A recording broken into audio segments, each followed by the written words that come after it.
Tune in to the untold. Everything gonna unfold. Tune in to the untold. Sit back, relax.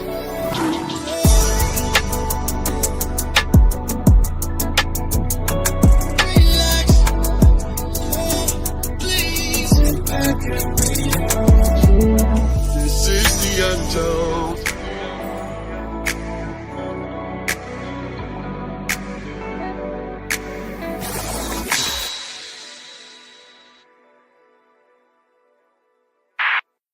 All right, yo. So listen, it's another special one. This is very, very special. As you can see, we not in the comfort of our studio.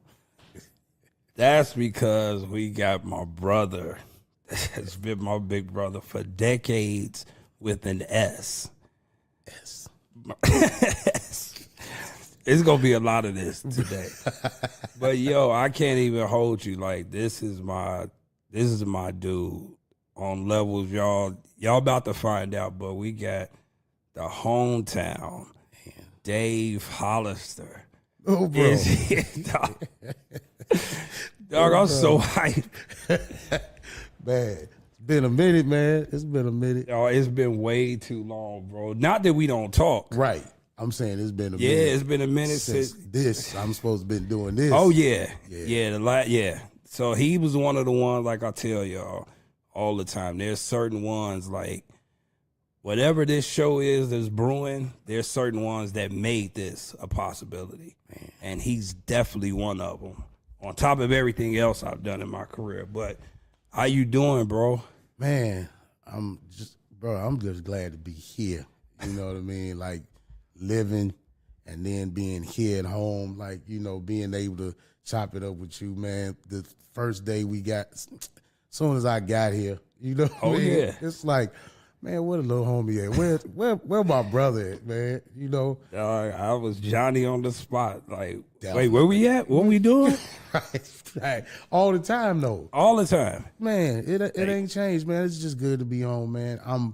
Bro, I gotta say it again. I tell you all the time, I'm proud of you, man. I'm proud of who you become, what you've done, man. It's like, you know, when everybody hollering Lil Rex, like, oh, Rex. I'm like, y'all ain't saying nothing new to me. What are you saying? You know? Right, he was little Rex. Little Rex, right. Yeah. Man, but I'm proud, bro. Proud, man. Dog, for real, you know how much that means, man. Like, seriously, like, we just talk about the path that you created for a lot of us, and we'll get into that. So, you know, your word, man, like, that means a lot, because I know it's from a for real place. Yes, sir. You know what I'm saying? Like, you ain't want to, when you talk, you let it be known what you trying to voice. Right. But y'all, so bro, like, let's get right into it. Okay. So, from the beginning, where did Dave Hollister's story start? Like, a singing, you got one of the most recognizable voices, and that's for real. Like, you know, there's a lot of singers here and there, but I'm talking about people where you can hear them and not see them and be like, got it. Where did that guy come from? Man, well, you know, of course, born and raised in Chicago, but, man, I didn't really, of course, singing in church and all of that, but I really didn't take singing seriously, you know.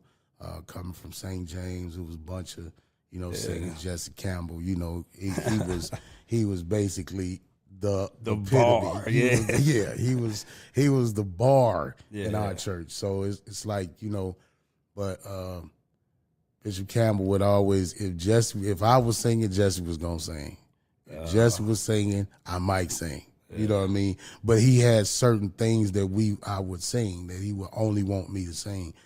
And I think, you know, just him being pretty hard on us as far as, you know, just honing your craft. You know what I mean? He was one of the ones that, like, man, if you gonna do it, do it. If not, don't. Yeah. You know what I mean? If you wasn't serious about what you was doing, he wasn't really taking no time to play around with you. You know what I mean? because what he did, he was serious about. Very. So, and then coming from, the family that I've come from, we a bunch of, musicians, and my mom was quartet, my dad's quartet, you know what I'm saying? And it was, singing was serious to them, but dog, I really wasn't serious about it. I was more into sports than I was into singing. Really? Yeah, man. What was your sport? Basketball, football, baseball. Yeah.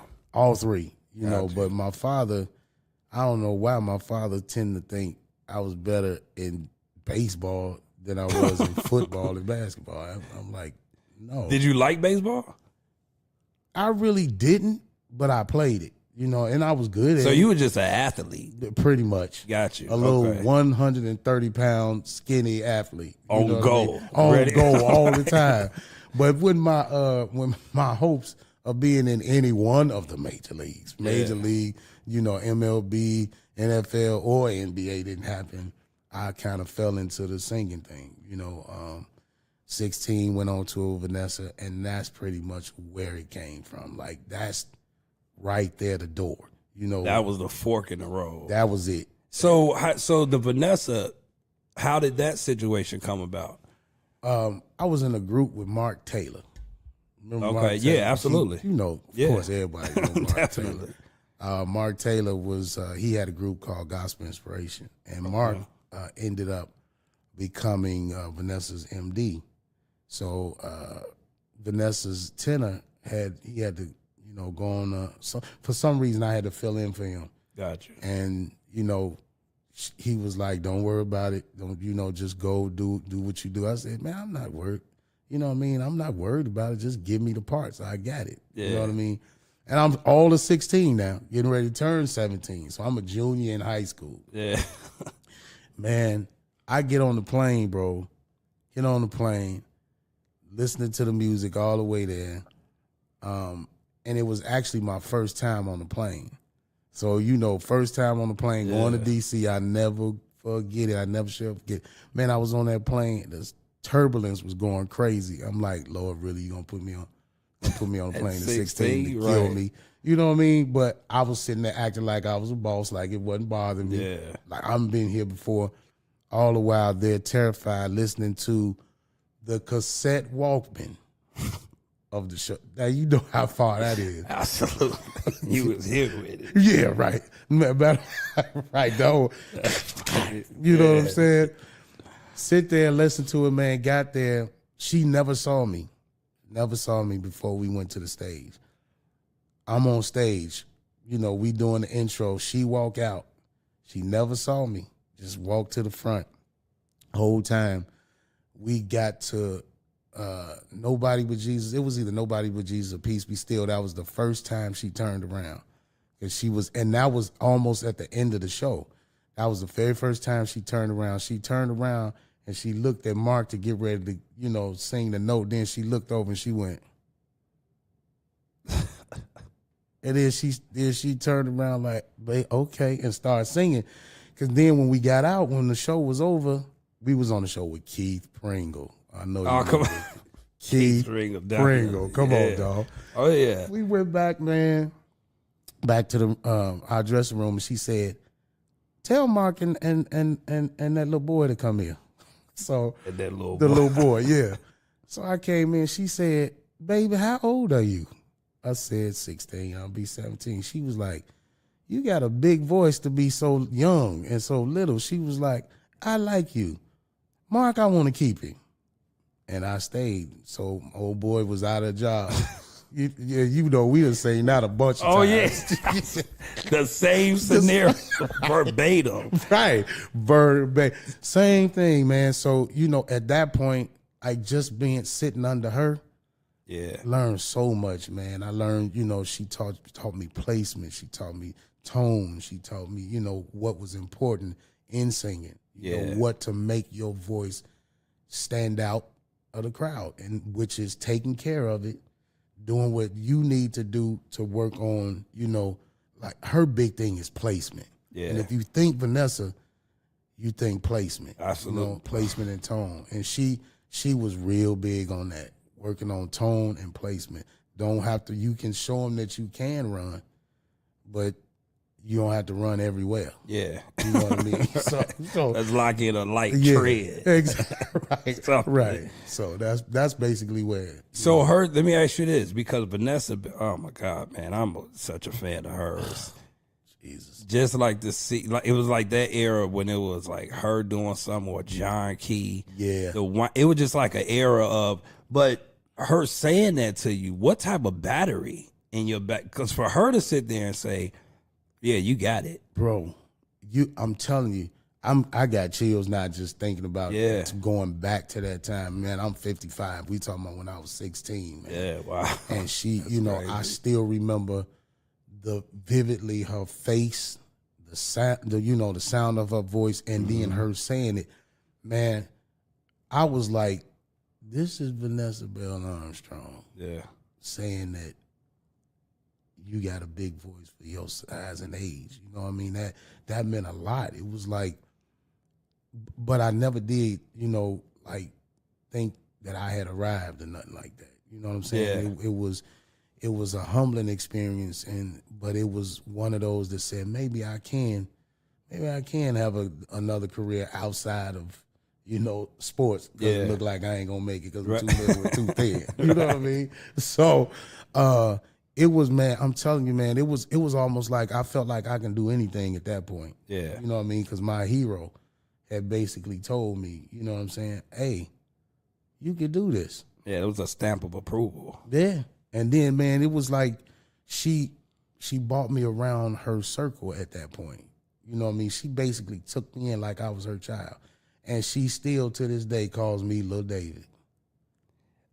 As she can. Yeah, exactly. You know what I'm saying? Like, it ain't like I'm complaining about it. You know what I mean? It's like, oh, that's fine. Yeah, it is. That's amazing, though. Man. Especially to even still have that relationship. Yeah, definitely. And, like, for you to respect, like, you never lost the respect for her. At all. No matter, because, of course, you were 16, so what you were about to do hadn't even taken, but for you to still look at her in that way, like, still, I owe you. Like, I appreciate it. Yeah. Who I am today, man, outside of God, is because of Vanessa Bell Armstrong. And that's lost. The whole, you get what I'm saying? Like, we always talk about that. That's lost. It's man. Like, certain people know you that don't know her. Right. You get what I'm saying? Right. But by the respect that you give her, now it's going to make people be like, oh, I need to go do my research. Man. And that once you do that research, it's a wrap. I remember, man, Rex, I remember the first time she ever taught me how to do her signature. You know what I mean? It was up. After that. Listen, I said, now how do you do that? Yeah. Now watch the science that she put together. She said, don't try to do it slow. Just picture your vocal cords, taking your vocal cords and throwing them down a flight of stairs. Your vocal cord has to hit the note has to hit every step. There. And I was like, wow, that's a bit. And she would never do it slow. She was like, don't do it slow. She was like, go. If you do it slow, you're going to miss. Wow. And man, that was the science behind. And soon as she got it, myself and Mark Taylor, it was instant. You know what I mean? It was it's about where your mind is. Like she said, picture your throat, taking your vocal cords and throwing them down a flight of steps, and they got to hit every step. I was like, all right. And it was Rex. I'm telling you, it was instant. And that's what it is all night. I would have never heard somebody explain it that way, but it makes so much sense though. Exactly. Especially visually, look, because some people, that's the only way they learn. Man. You know what I'm saying? Yeah. Wow. Especially these kids today. Everything is visual. Everything is visual. But it's even dope of her, like, to be in a space to know, like, because people that sing like her, usually they be so off the grid when it comes to giving that type of information. Mm-hmm. Because it's like either they feel people can't do what they do or they just don't want to pass on. You know what I'm saying? And I believe it's the latter. Yeah. You know what I mean? I can believe that. I really think it was the latter. But, we came up in an era where, you know, people they kind of looked out for each other. You know what I'm saying? I've never ran into anybody, like, especially in that circle, who were basically my other heroes, you know what I'm saying, that did not, you know, offer advice or offer, you know, help in certain areas, you know what I mean? Yeah. The Winans, Marvin, you know what I mean, who is Jesus Christ, he's my muse, man. Like, he's the king, king, dog. You know what I mean? Still today. Yeah. The king, you know, just being around all of them, the Clark Sisters Commission, all of them, they were always in a posture of helping. Yeah. They put themselves in a posture to serve, you know, all the time. You know what I mean? Facts. Even when, you know, things were not, you know, going well with them, they always helped. You know what I mean? Always helped. Always wanted to put, especially that doggone Cece. She always wanted to help somebody. And, you know, all of them, man. It was a good time. It was a good era. That's an amazing era to grow, because just with those names alone, Man. to sit in the room with those names, there's nothing vocally that you can't pick up out of that room. At all. And live the rest of your career comfortably, vocally. You know what I'm saying? Right. That's what I came up, because listening to R&B and certain things, that wasn't really what was up. No. When I was a kid. Like, I tell people all the time, like, Rance Allen is my favorite artist, dead or alive. Period. And one of the reasons, I'm a big Motown fan, but Rance was the first artist that I knew of that straddled the fence. Yeah. So you could put his songs on a Motown album, and if you didn't hear Jesus, you wouldn't have known it was, you know what I'm saying? Yep. So it's like listening to that music, like that era, it was like, okay. Right. Yeah, this is something we can use in gospel and R&B. But like, so in that space you was in, so who were you studying on the R&B side during that time, or were you strictly locked in gospel, like with how you was learning? I was sneaking. Got you. I was sneaking. And my parents, you know, both pastors, you know what I'm saying? I was sneaking, man. So on the R&B side, definitely was like head over heels with Donny Hathaway. Oh, yeah. You know, Donny was like, you know, outside of Marvin, you know, it was Donny. You know what I'm saying? And then I would listen to Charlie Wilson a lot, the old Charlie Wilson, Gap Band Charlie. You know what I mean? And after that, you know, that was pretty much it for me. Okay. Donnie and Charlie kind of, you know, I would listen to Marvin sometime, Marvin Gaye. You know what I mean? But I was more so of the soul of Donnie, you know, and the grit of Charlie. You know, that's a hell of a combination, man.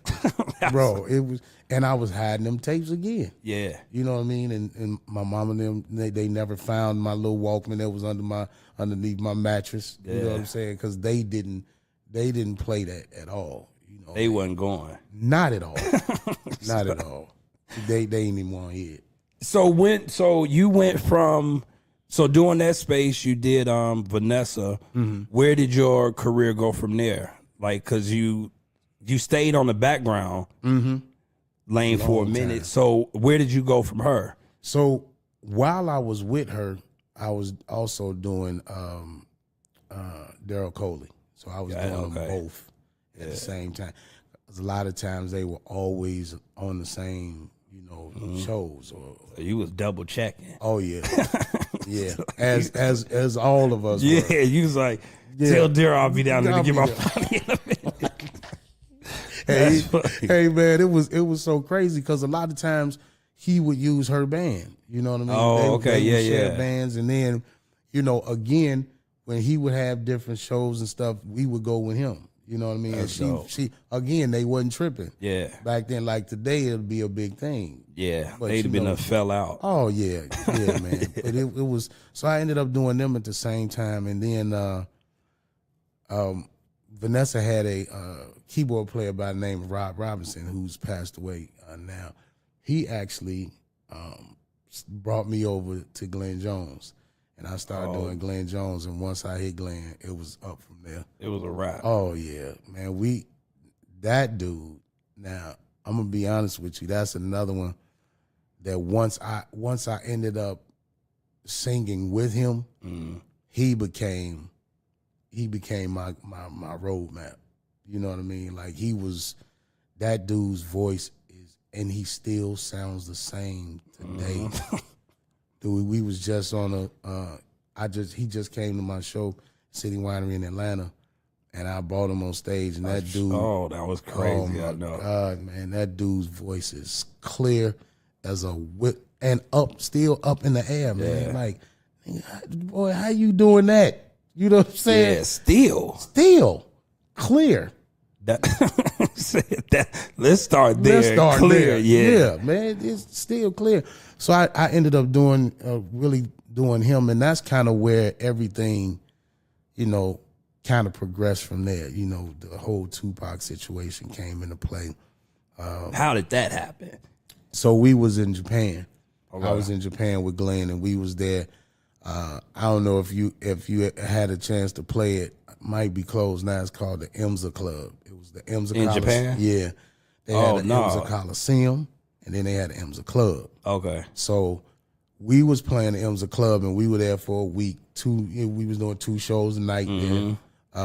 And Digital Underground was at the IMSA Coliseum. So their whole tour, it was a tour that they had back in the day, and it was in the States. It was Digital Underground, Naughty by Nature, Queen Latifah. And one more person. I can't remember what it was. But that tour was over in Japan as well. So they were playing next door, and we were playing the club. And it just so happened Tupac came into one of the, he came in there looking for a drink or whatever, and now mind you, he's underage. Yeah. You know what I mean? At the time. So, right. We both over there. And I don't think I was even 21 yet. I think I was about 19, 20. Wow. But I was, over there drinking myself. Yeah. Japan. So he came in and he saw one of the shows, and there were parts in the show where Glenn would let me step out and sing. I got you. And I guess he heard it, and he went and told Shock. And he was like, Shock was like, bring him over here. So after our show was over, before our second show, they were getting ready to go on. So Pac came. He was like, hey, man, I'm Pac such and such. I want you, Digital Underground. We over there next door, man. Want to come check out the show? Shock want to meet you. I said, really? Jones was like, go ahead, man. Go over there. We got a couple of hours before the next show anyway. I said, okay. Man, I went over there. The dude didn't even hear me sing. He was just like, come on stage and rock with us, man. Like, what? What am I going to do? For their show. For their show. Like, we getting ready to go on now. Come on, man. Just whatever, man. Just get a mic. That's how Shock was, man. He ain't care. Wow. He didn't care at all.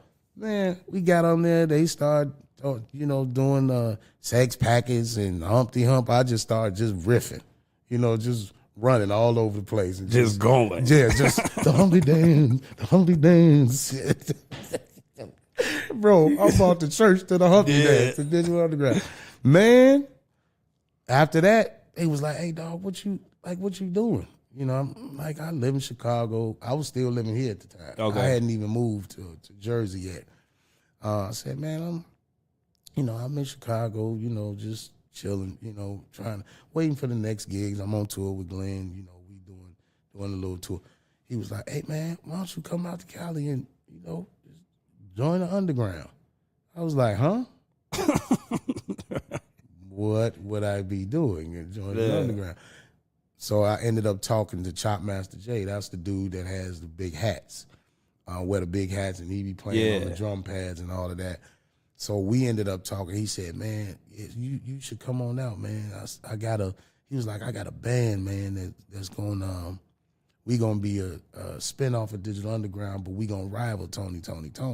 But we gonna be more politically, you know, on the political tip. I said, I don't think I want to sing about no politics. He was like, that ain't my lane. No, that ain't my lane. I mean, you know, but he was like, no, it ain't gonna be like about political issues. It's just gonna raise like social issues. We're gonna talk about, you know, different things that's happening in the world. I said, man, that's not my thing. He said, just come out. We'll show you. And it ended up being kind of crazy because that's when Pac started talking about Brenda's Got a Baby. He was talking about he was writing it at the time. Oh, God. And he was like, yeah, I'm talking about stuff like this. But Pac didn't have no music to it. It was just his lyrics. So I was looking at the lyrics and he was rapping it. He was, you know, rhyming it and we was listening to it, but wasn't no beat. And I was like, okay, I think I could do that. Yeah. And then I heard no more about it until I moved out there. So when I came home, I was home for about 2 weeks, and then I ended up moving out to the Bay. And me and Pac ended up moving into an apartment together. Shock put us in an apartment together. And that's where it all started happening at right there, man. And man, me and Pac, oh my God, that dude, man. I love that cat. That cat was different. You know what I mean? But he wasn't what he portrayed in the cameras. You know, he was not that dude. But, you know, we went there, went in the studio, did that record, and then we worked on the group, which was called Force One Network. So we had that song Spirit in the Boys in the Hood soundtrack. So when he said, this is the type of song I'm talking about, and we did Spirit, I was like, okay, I think I can do this. You know now it makes sense. Yeah. Yeah, you didn't want to be up there singing about the presidential. Right. Dude, I care nothing about the debate. Yeah, he was coming from more of an awareness.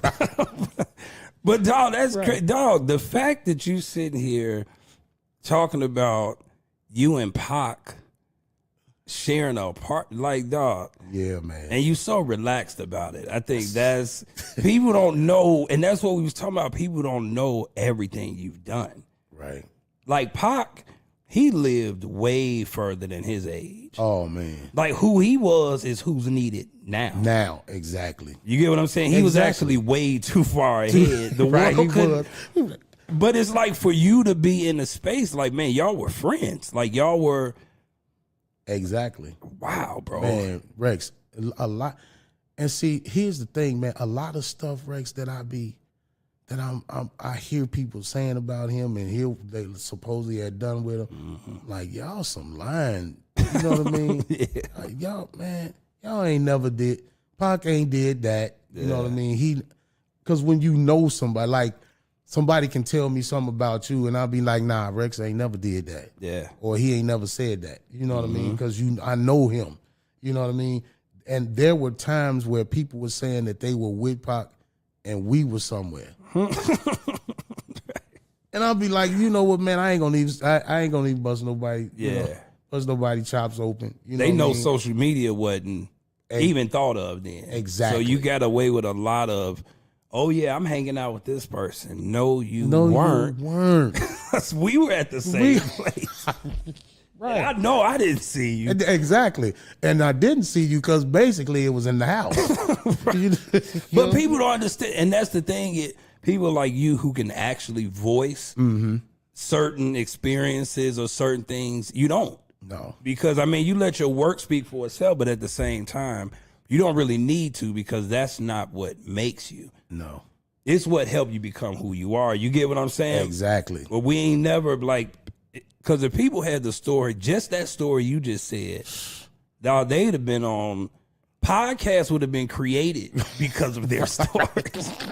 You know what I'm saying? Exactly. Like, that's a bit, wow, bro. Exactly, man. And I got them.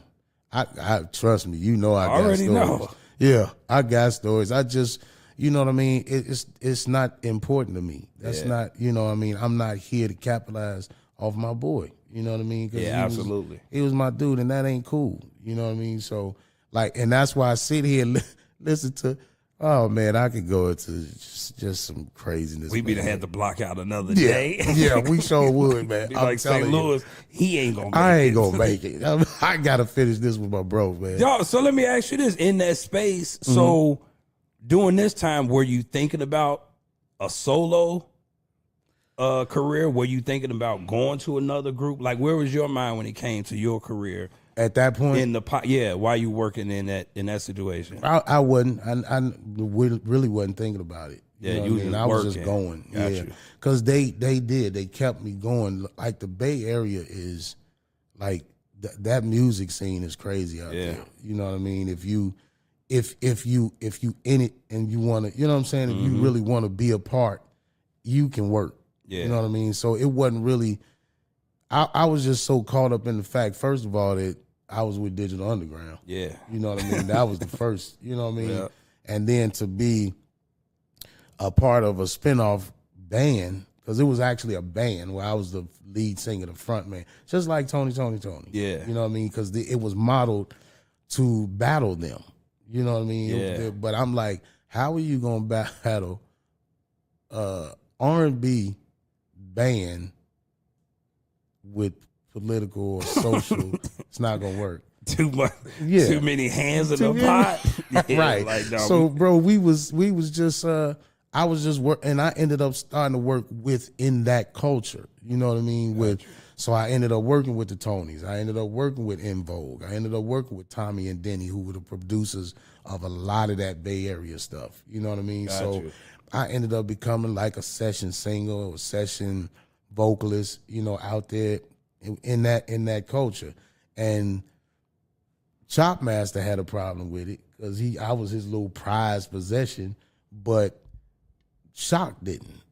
You know what I mean? Shock didn't have it. He didn't have. Shock was trying to put me on every song he could, and then Chopmaster was like, he was trying to say, you know, no, he's mine. Yeah. You know what I mean? Well, no, dude, you ain't the one that invited me to move. It was Shock. Yeah. You know what I mean? So, you know, he was trying to hate and keep me out of a lot of stuff, man, but, you know, he couldn't. And I just really, at that point, I really wasn't thinking about a career on my own. You know what I mean? I was more so, I really, to be honest with you, man, I never wanted to be a solo artist. You know, I like being in groups. You know what I mean? I wonder how many people would know that. Man. Because it's like people that are, and it's funny, you always hear the amazing soloists say that. So you would automatically think like, oh, you always wanted to be by yourself. Right. You know what I'm saying? Right. But so was it because you always came up in groups, or you didn't think you had what it took to be a solo artist? That one. Really? I never thought I had what it took to be a solo artist, especially, you know, when I started gaining weight. Gotcha. You know, but that wasn't until after Blackstreet. You know what I mean? Because when I got to Blackstreet, you know, I started putting on pounds. You know, I was heavier than everybody else. I just wasn't, you know, big to the point where I am now. You know. Yeah. But you can't say you lost. Man, thank Great. God. Yeah, I saw you. I was like, okay, I see what type of time you on. You done changed up. Man, bro, I had to get it down, man. I start feeling it. Yeah. You know what I mean? And I got a 13-year-old daughter, man, and she's in the sports, you know, so and oh yeah, you got to keep up. Oh, dude, you know, and she, you know, she want to go here and want to go there, and Daddy, I need to do this. I want to do, you know what I mean? So it's like, and when I'm huffing and puffing trying to follow up behind her, that ain't good. Right. You know, that ain't the look we and want. Not at all. Right. And then Arthur be setting in every time. Yeah. Arthur want to act crazy. You already know. You know what I mean? So he don't like to play fair. He come when he want to come. But he's never on time. It's like ever on time. Bro, he's never on time. Funny. So yeah, man, I liked being in groups. I actually, man, wanted to stay in the background, you know, because after I left Glenn, you know, Glenn for a while did the Digital Underground thing. Then I even left and went on tour I got a gig with Patti LaBelle. So I was singing background with Patti LaBelle for 5.5 years. Sang with Mary, you know. 3 Was that years. doing the same? So from Glenn, when did you sing with Patti? What years were you with her? And was at the same time doing while you was with Mary? Yeah, it was. I was doing Mary and Patti at the same time. Got you. And so that had to be, what was that, like 90, 91, somewhere around 89, 90, 91, Okay. somewhere around there. But I know Pat, I started with Mama Pat right after Glenn doing Digital Underground at the same time. Okay. So a lot of stuff overlapped. How did the Patti LaBelle situation, like, how did you get that? I'm trying to remember You because I really don't remember how it came. No. It was because of a guy by the name of John Paris, drummer. Oh yeah. John Paris. He got me on that because okay. He played with us with the group Force One Network. Got so you. it was Okay. him, Eddie M. They used to play with Prince. They was all in the group. Where's John from?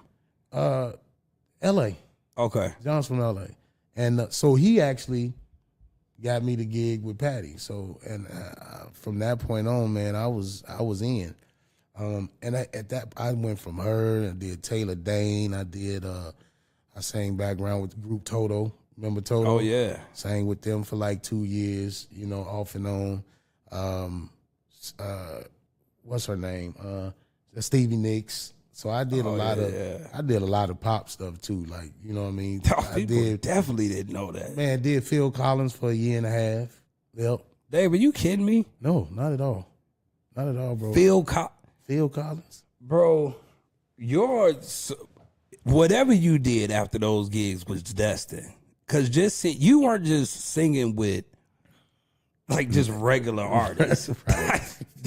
That's what I'm saying. These artists, you name it, like just what you learn being in that close proximity. You know what I'm saying? Like, so what was one of the things like you learned going between those? Because those are different genres. Yeah. So what was one thing you took away? Like if you working with Patty, then a Stevie Nicks, so you know what I'm saying? Like discipline. Discipline. And learning how to be where you are. You know what I mean? That's like one of the most important. You gotta learn to be where you are. You can't bring a Mary J. Blige mentality to a Stevie Nicks. It's not gonna work. Yeah. You know what I mean? You definitely can't bring Digital Underground to Taylor Dane. Yeah. That's not immediately going out the door. You know what I mean? You can't bring a Jodeci vibe to Phil Collins. Yeah. You know what I mean? Like you have to know where you are, and you have that voice that you have. Like y'all know, man. I sit and listen to you and Teddy and even Calvin talk about being musical. Like everybody talk about y'all like them some musical dudes. I'm like, what in the hell are they talking about? You know what I mean? But then I'm like, when they say musical, I'm like, I get it. Yeah. You know what I mean? Y'all know how to play where you are. You know what I mean? Y'all, the music, y'all know. I'm sitting there listening to you play one day, man. It was one of your sessions, and I think you posted it on IG. Oh yeah. You know how you be in and you be playing with different tracks. I'm like, I get it. Like this. You called me. Yeah, exactly. Yep, remember? You called me. I said it was I remember that one. Yeah. I said, this dude is incredible, man. Like, I get it now. Y'all, the musical thing. So you have to know you can't go to Phil Collins and use all your grit in the back. Phil Collins is airy, it's airy, it's methodical. It's, you know what I mean? You can't just sing any kind of way. And that's why a lot of people don't get the gigs they want, because they bring one attitude to everywhere they go. You know what I mean? Absolutely. And you can't do that. And that's really is funny because we, church boys, a lot of church people can't do that when it comes to church art, singers, musicians, whatever.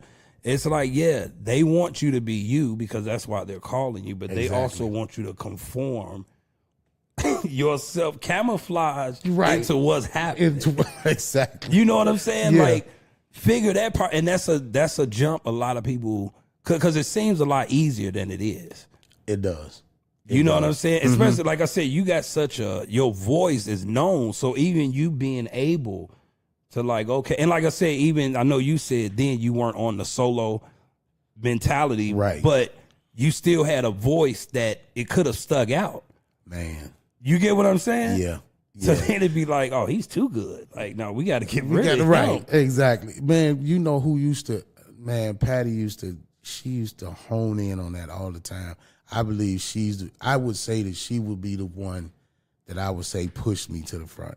Really? Yeah, man. She would never let me get off the stage without soloing me.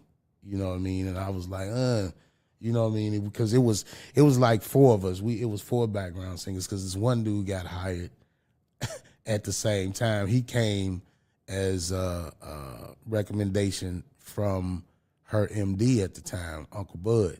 Okay. And I came as a recommendation. She didn't want to let Charles go, but I was the one she was using more. So he was basically like singing, which I hated so much. He was singing like octave. You know what I mean? And I hate that. Yeah. You know what I mean? If you got four singers, why not use the four voices? Yeah, absolutely. And man, when I came in there, man, she just basically let me do whatever I wanted to do with the background. I changed backgrounds, I did background, switched parts, added notes. You know what I mean? No, she just let me go. And and wouldn't let nobody bother me either. She was like another Vanessa. Yeah. Like I was basically her son. You know what I mean? She would not let nobody bother me. She'd tear the tour up if somebody bothered me, man. So she would every night, man, she would not let me go without making me sing. You know what I mean? And it was just, that was one of the most high points of my career as well. Just being with her and having her stamp of approval. You know what I mean? That's it. So, yeah. But it's crazy, man. Certain people, like you say, they seem like they've been at the top forever. Mm-hmm. You know, and of course we all go through things, but I'm just talking about when you look at the industry itself. You know what I'm saying? Yeah. It just don't seem like she ever gonna come down. Yeah. Ever. Like, you know, and she's what, 80 now? Yeah, something like that. Yeah, and she ain't stopping.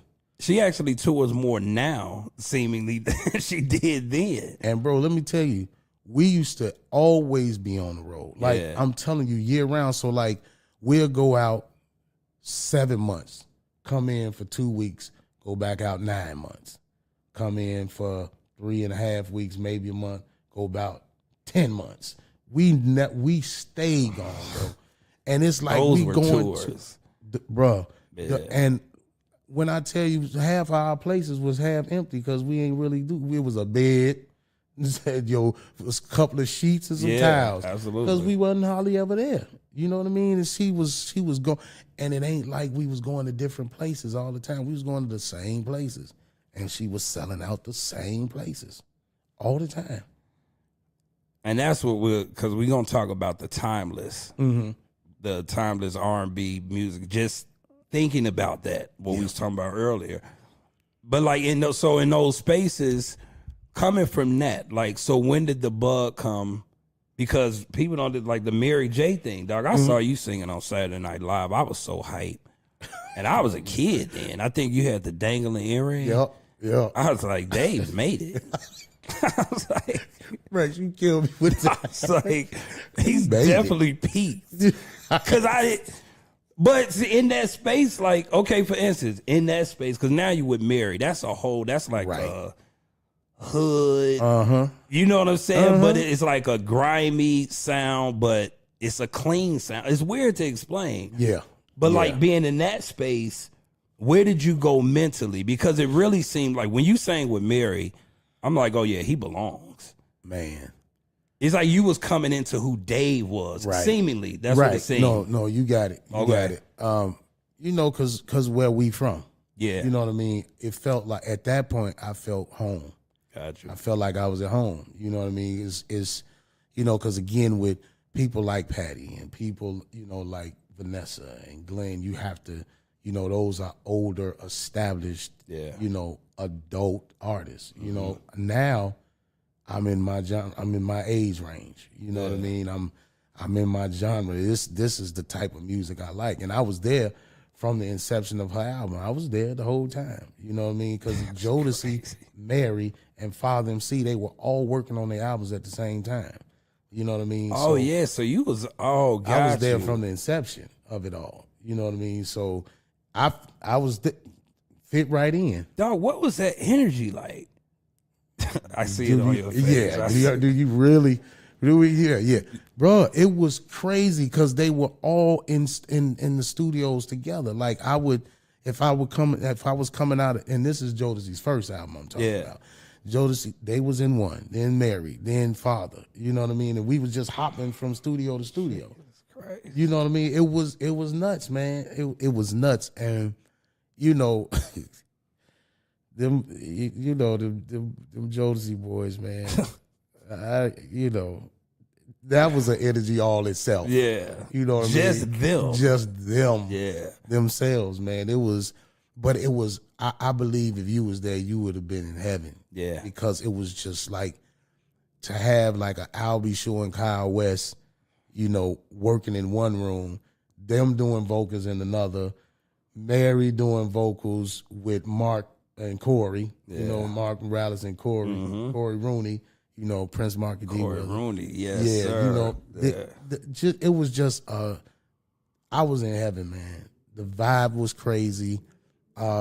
It was never no tension because it was more like family. Yeah. You know what I mean? And of course, until, stuff started hitting the fan. Yeah, right. I mean, an industrial fan. That's what I'm talking about. It's not just a regular fan. Industrial. The Michael Jackson fan. Right. That fan. Yeah. It was, but man, it was a great time to be in music, man. And it was the start of a whole new era. You know what I mean? Because that New Jack Swing era was in that at that point, and Devante took that thing and just shot somewhere else with it. You know what I mean? It was crazy, man. The lane Devante created, dog, from his drum sounds to just the way he thought like a hood church producer. Now that's a good way to that's it right there. That's you know what I'm saying? That's it. That's it, how man. he thought. Yeah, and the he reason did. I say that is because that's the type of drummer I wanted. Listening to his, if you compare the way he does what he does to the way I play drums, that's how I think. See, a hood church Makes dude sense. who knows how to play. Yeah, that makes sense. You know what I'm saying? That So makes because sense. playing in church, of course, you got to know how to play everything. Right. But playing the type of music y'all was doing, you had to feel a certain way. There it is. And man, you should see him. You should to sit there and see him program. Oh, I can imagine. Bro, it's incredible because he's quick. He's fast. Yeah. Like it ain't like he thinking. It ain't like he Yeah, thinking he about it. just He on know go. where he going. And I mean, and he'll do it from like sit up there and make something from scratch like that. He know in his mind where he going already. He's not thinking about it. It's and he was on them SP12. It was an SP1200. Yeah, the SP1200. Then the MP showed up. Exactly. Yeah. Exactly. And he was using it. What was that? Elisa's thing? The HB something? The Elisa's. No, you know what I'm thinking about, the joint, the TSR, but that's an No. Sonic. Right. Not a keyboard. It was a little. Everybody was using them back Oh, then. yeah. See, Elisa's. that was before I was allowed. Before you was, I think it was called Elisa's HB something. I bet you, man, if I can remember it before. Oh, you know I'm finish. gonna look it up. Yes, sir. Yeah, he used those a lot too. I was like, man, just to see that boy sit there. But most of it was on the SP. Yeah, that Most SP. of That's one. I never got one, but I used to see homies with it. It was like you. First of all, people don't understand. Like in actuality, some of those people that used to use machines like that, they were actually low key geniuses. Okay, that's what I used to think. I Yeah, used to no, think they the were same because to get what they get now out of what they had then, thing. Right.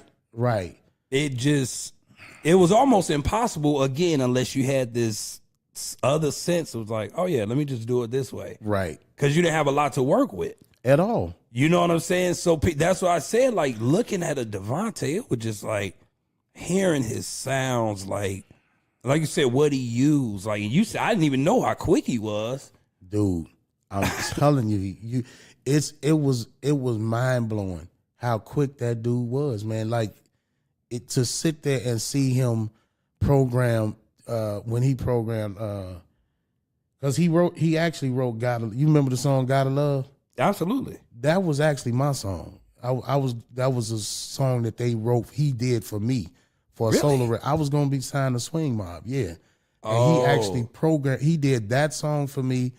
Tell me it's real, feeling that. Yeah, that was mine too. And to sit there and see him program "Gotta Love," dude, he did the song. I'm telling you, I might be giving it too much time. He did that joint in about 12 minutes. I gotta say about 12, because 15 seemed too long. that was overtime. That was overtime, right? I'm literally, man. The dude was just that fat, and I'm not. I swear on every obituary I own, I swear that dude. I'm not giving it too much. It had to be about 10 minutes. That's how that dude was. He's a genius, man. Oh yeah, a genius. Yeah, his whole. I saw Kirk saying on. I forgot what podcast he was on, but I heard him say like Devante, he don't get enough credit at all. At all, man. Like not at all. You can say all of who you want to say, but his sound, it hasn't been duplicated. Not at all. And you were in the mid, bro. Dave, right there. Yeah, your company was a little too over the top for me. I couldn't, I couldn't have handled that early on. Man, I'm telling you, bro. If you would have been there, man, you would have. It would. It's a time that I'll never forget, man. I'm sure. Never forget. Like sometimes me and Casey will sit up there and talk about it. Devante, he just like his son Justin is stupid. He's a carbon copy. Carbon copy of his daddy, man. And we talk about him a lot.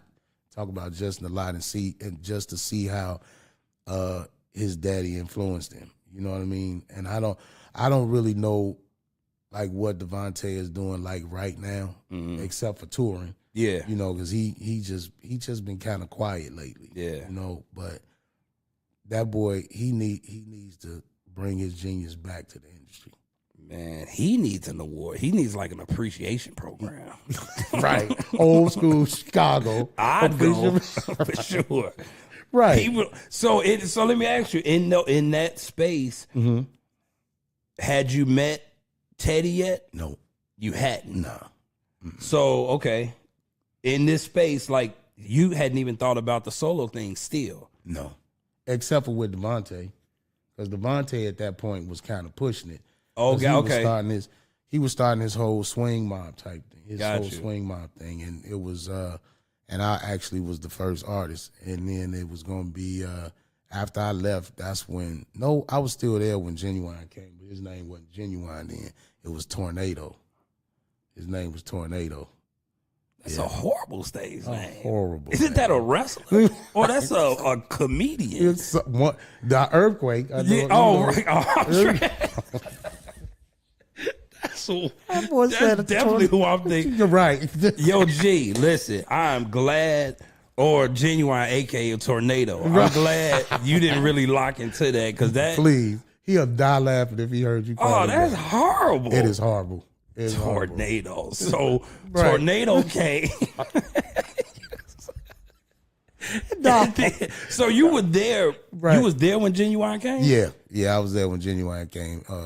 But then when Missy and Sister and Timbaland and all them came, I was gone by then. Oh, okay. Yeah, I was out of there by then. So let me ask you, so where did the transition come from you being, because you say you was about to sign with, so where did you go from that particular place in your life? What was the next move? So from there, man, I went back on the road, and I want to say it was... Hold on, Stacks, we good? We recording audio, everything's good? Okay, go ahead. All right. So I want to say I went back on the road with Patty at that time. I want to say that's what happened. I went on the road with Patty, I believe. And then not transition, like it didn't stop. Patty to, who was that? Bruce Hornsby. Oh. Yeah, Bruce Hornsby. So the girl from the lady that I was seeing, we was singing background with Patty. She was already singing with Bruce. Gotcha. So Bruce was getting ready to go on tour, and at this point, we did the Universal Amphitheater with Patty. Okay. And L.A. We were staying at the Universal Sheridan. Mm-hmm. Oh yeah, I know that place. Yeah. So I was coming down one day, coming down in the lobby, getting ready to go because we were there like 3 days or something, doing 3 shows. Mm-hmm. I was getting ready to go to sound check, and that's when I saw Teddy. I met Teddy right then and there. I was like, "Hey, Teddy, such. I got a CD I want you to hear." And I gave him, my demo. So at that time it was my demo. So he was like, "All right, man, I'm gonna listen to it. I'm gonna listen." He'll tell the story. I think he told the story on my Unsung or something like that. That he didn't listen to it right then. Then when we came back, I just fast forward again. I was out there again with Jodeci, Mary, the whole Uptown Unplugged. We went out and did the Uptown Unplugged. Oh, got you. Yeah. And ran into Teddy again at that Universal Sheridan. And I was like, "Man, you never listened to enough is enough." Right. He was like, "I promise you I'm going to listen to it." So he ended up listening to it. He called me. He came back down. He came downstairs at that point, and he said, "Man, I listened to it. You're incredible. I don't got nothing right now, but I'm going to keep you in mind." You know what I mean? I said, "All right, cool." Man, I'm about to go on the road with Bruce Hornsby. The night we was leaving his house, Bruce's house in Williamsburg, getting on the buses, Teddy called. And he said, "Man, listen, I'm ready. I'm ready for you." I said, "Bruce?"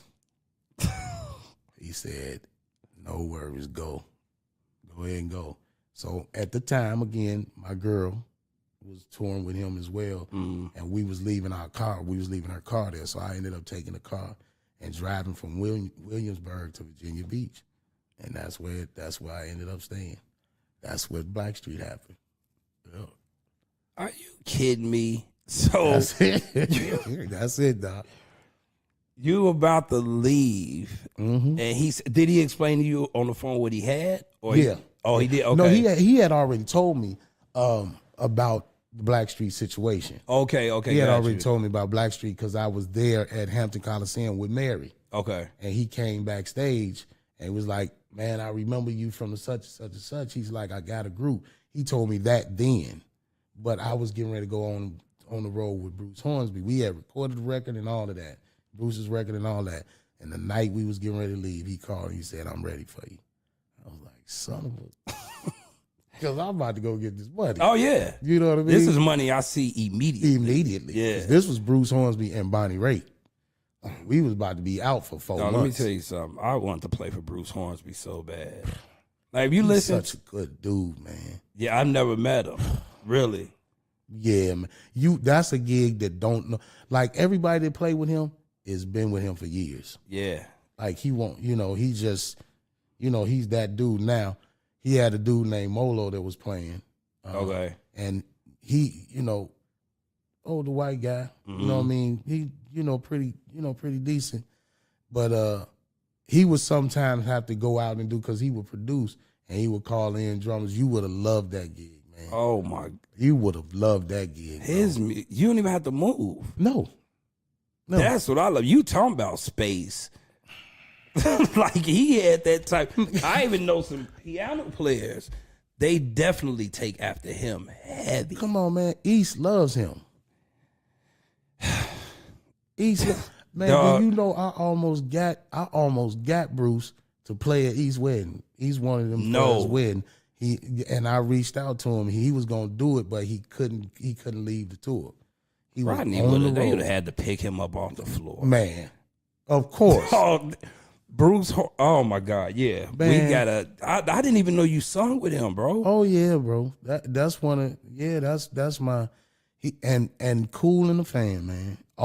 He invites you to the house because all his studio work. Dude, you should see this dude's studio, man. This dude got these big old Busendorf, pianos. Yeah. Back to back. Then he got these. I'm like, man, just forget it. Yeah, the way they think is different. Very. It's way different. They don't all the little frivolous stuff. Don't even matter. They was like, "Nah, we good." First of How all, much of those speakers? They don't even care. They don't even care, man. And first of all, you driving up to Williamsburg to get to his house. You got to come through this gate. Now, this is all his land. I'm not gonna even lie and say how many acres he got. Yeah. No, I couldn't even imagine. Because when you go through his first gate, it looked like you in the Forest Preserve. Gate. Right. Forest Preserve on 79th. That's what it looked like. Dude, you driving at least a mile back up to his house. You pass 2 gates. The first gate, then a mile back is another gate that you got to come through, and then it opens up to the Garden of Eden. See, and you know what? I've been to a few houses. The only one as close to that with that explanation would be when I went to David Foster's. Yes, sir. In Malibu? Pretty much like that. Dog, is like I drove in the gate, and then it was like a block of cars parked. Dog, it was, man, boy, we'd have been around. Bro, I'm some telling people. you would have, I'm telling you would have loved Bruce. And he probably, yeah, Rex, come on down, man. Come on down. Come lay some drums for me. See, those are the type of relationship, because again, it's about what you do, but it's about the relationship. Exactly. Now I see why you move the way you've always moved, especially when it comes to your units. Yeah. You know what I'm saying? Because you know both sides. Some of these artists, they didn't even know what it meant to come up either like as a background singer or anything other than the artist. Right. You know what I'm saying? Right. They just shout out as who they were. See, that's what I'm saying. So they don't have a chance to really almost give you empathy or whatever it is, like I understand. Like, right. No, you don't. No, you don't. Because if you did, you would be putting us through this right here. That explains a lot, though, when it comes. And then you've been in so many pockets. Right. Genres, different artists. So I get a lot of that makes sense now. And Rex, you know what, bro? It's like, for me, being able to navigate those, different pockets is what, I thank God for, because it puts you in a space to where you can almost deal with anything. You know what I mean? Yeah. Like, it's everybody can't go to different. Like, you can go and play a Michael Jackson gig, and then go do a Janet, but then turn around and do a Mary, but then you can go play Metallica. Yeah, you know what I'm saying? Right. But then you can go play Bruce Hornsby. Yeah. You know what I mean? Everybody can't do that. Like, a lot of these little young drummers today, they can't do that. Yeah. You know what I mean? First of all, they ain't got the mindset for it. Yeah. You know what I'm saying? And the funny thing is, if they just stop thinking so much, right, it will come. Yeah. But it took me a minute to get there. Like, I was just a R&B. Like, that's all that existed to me. Right.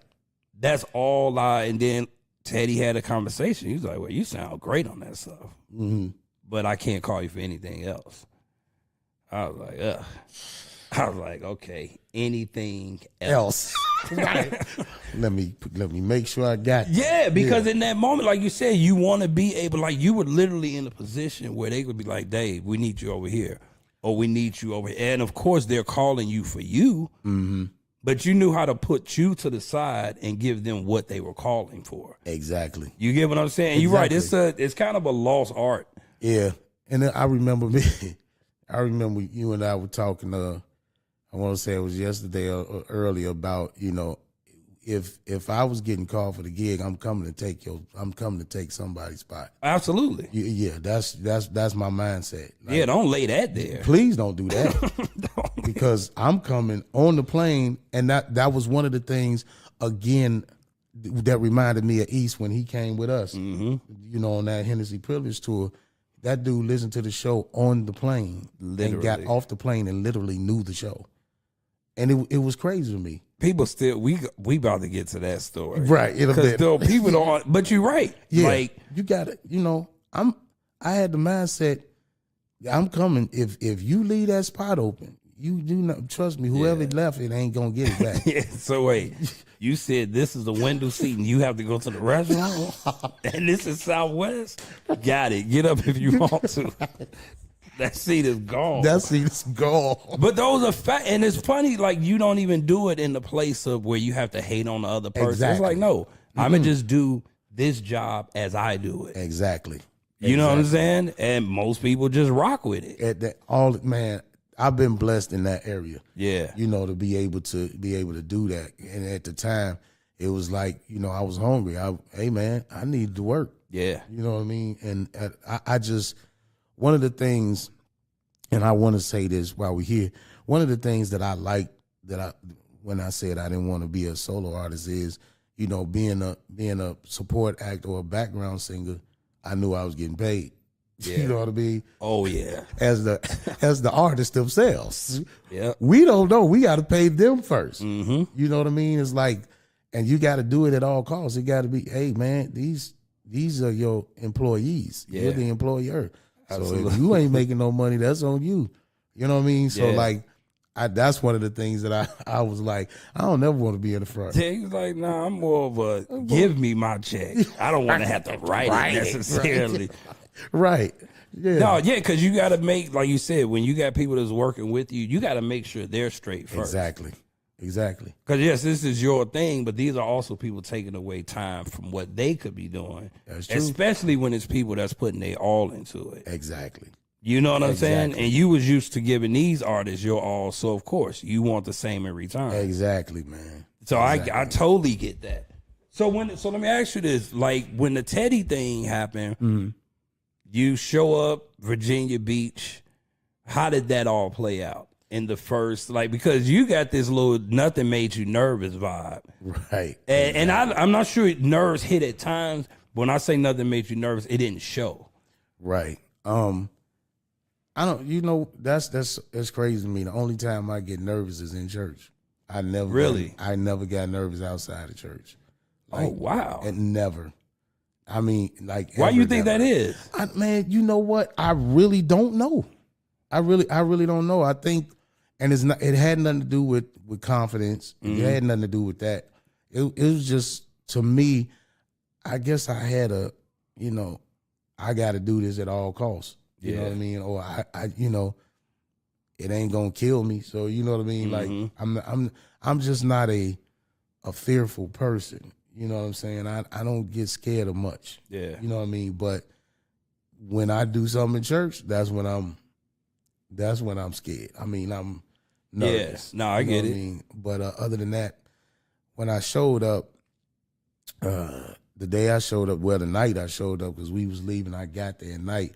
And I went straight to the studio because I didn't know where I was going. Yeah. You know, so went in there, met up with the other guys. And, and of course I had already met Chauncey and Levi with Teddy at the Hampton Coliseum. Okay. The day that he asked me to be a part, And I told him, yeah, I do it, And it just took him a minute to call. Got you. You know what I mean? Because we was on that Humping Around tour, and we was out there for a while. Mary, Bobby, TLC, out there for a minute. And it was... You just threw them names around. Like Oh, and what's the name was on there too, but he got kicked off. What's the rapper name? Not Buju Banton. Shabba Ranks. He was on it too. They threw him off? Oh, yeah. He was... Shabba Ranks. Shabba was bashing, he was bashing, I haven't heard his name in forever. Since then, because of what he was like speaking of. Yeah. See, wow. Hey man, that dude was bashing, the LGBTQ community. You know what I mean? Oh yeah, you don't win. And you're never gonna do you're not gonna live with that. No, sir, you ain't living with that one, brother. Wow, so. well that explains a lot. Yeah. Oh wow, I never do that. That's the reason he got kicked off. And so we didn't see him no more. After about the first 2 months, he was gone. Yeah. Because they kept telling him, hey, man, you can't do that. You know what I mean? We ain't out here like that. So the heads of Budweiser, you know what I mean? They was like, he got to go. Kicked him off, dog. And we still had about 4 months to go. Oh, that's well. Took him out of there. But yeah, man, I went there. So I came out, went there, met Teddy, and the guys talked for a little bit, and then they ended up taking me to a hotel that was, until they were able to get my apartment and stuff squared away. And bro, we got right into the recording. But the thing with Ted was, no, I got to take that back. I'm lying. I was there a whole month and a half before we started recording. We did nothing but just sit around and play, games. But again, then Teddy was working on, I think he was working on Hammer at the time, that Pumps and the Bump record. I think that's what he was working on, that Pumps and the Bump. It was either the Pumps and the Bump record or the Will Smith, that West record he did for the Wild Wild West? Yeah. Okay. It was one of those two. One of them was there. I can't remember at the time because it was so long ago. But so we didn't really start working on our album until about a month or almost 2 months I had been there. You know what I mean? And that whole time I was in a hotel. You know what I mean? But at that time I ain't care because I can go hard, kick it. You know what I mean? It's like, oh, that's cool. We can link next month. We can get. I'll be downstairs. Wow. But his process, man, was just crazy. Like, he would have us, dog, once we started recording, he would have us, man, come to the studio at 10 in the morning, and we don't record till 2 the next morning. So we sitting there that whole time. He sleep, and we sitting there the whole time waiting on him. So I got hip to that. I'm not going nowhere until you wake up. And you know me. Yeah, absolutely. You know the rebel that I am. Yeah. I'm like, no, Dave, he wants you. I said, I don't care what he want. I'm not coming there until I'm not going to sit there and wait on him to finish snoring and get up. Yeah. I ain't doing that. Dave, you can't be like, okay. Like I said. Be downstairs if y'all want to. Right. I won't be. Yeah. You understand what I'm saying? So he just liked to record at 2 and 3 in the morning. You know what I mean? And we wouldn't finish till 8. You know what I'm saying? Then he want us to go home, go to bed, and come back. No, sir. No, sir. That's not gonna happen. Chauncey always did it. Yeah. You know what I mean? But Levi kind of got, he kind of got in the same mode too, because Levi at that time was the only one out of us that was married. Okay, gotcha. So he had a family. Like, were they from there? No, everybody moved. Everybody moved to Virginia for Okay. Teddy. Yeah. They Levi and Chauncey are from Patterson, New Jersey. Okay. So they all moved to Virginia, with Teddy and Future Studios. So he had a family. I was like, dude, I don't know what's wrong with you. I'll be home with my family. Yeah, for real. Hey, listen, I got my man, please. And that's how it ended up happening. Man, I basically did on the first album, I basically did most of the backgrounds with Teddy. Teddy did the vocal, you know what I'm saying? Excuse me. He did, and then he would lay that under my background. So it's a couple of songs where they would, he bought himself and Levi in on. But for the most part, it was me. Really? Yeah, because he was like, man, because I ain't never heard nobody that can match the vocoder like that. Like, you know what I mean? He was like, this dude is a machine. So, but he never gave me no leads at that point. I was doing all the background. Chauncey pretty much was doing the leads until we started writing. Oh, wow. So yeah, because one, you even with the vocoder thing, like I play around with vocoder a lot. Mm-hmm. To have a singer match that energy, that's really what it is. Wow. You got to have a certain vocalist to match it, because the talk box, like it's hard, like it's piercing. Yeah. So to have somebody, and Teddy was the king. Ain't no was, he still is. Still is. But it's like, so I get what he heard. It was crazy to me. I was like, I've never been called a machine before. Yeah. You know what I mean? But I guess it's a compliment. You know what I mean? You didn't know how to I didn't know how to take that. You know what I mean? Because he was sticking me on mostly all the backgrounds. Again, we did mostly all the backgrounds first. Because at first they had a guy by the name of Joe Stonestreet. Okay. But they didn't want to do the album because Joe had, he had a problem, and they kind of let him go. You know what I'm saying? Gotcha. So Okay.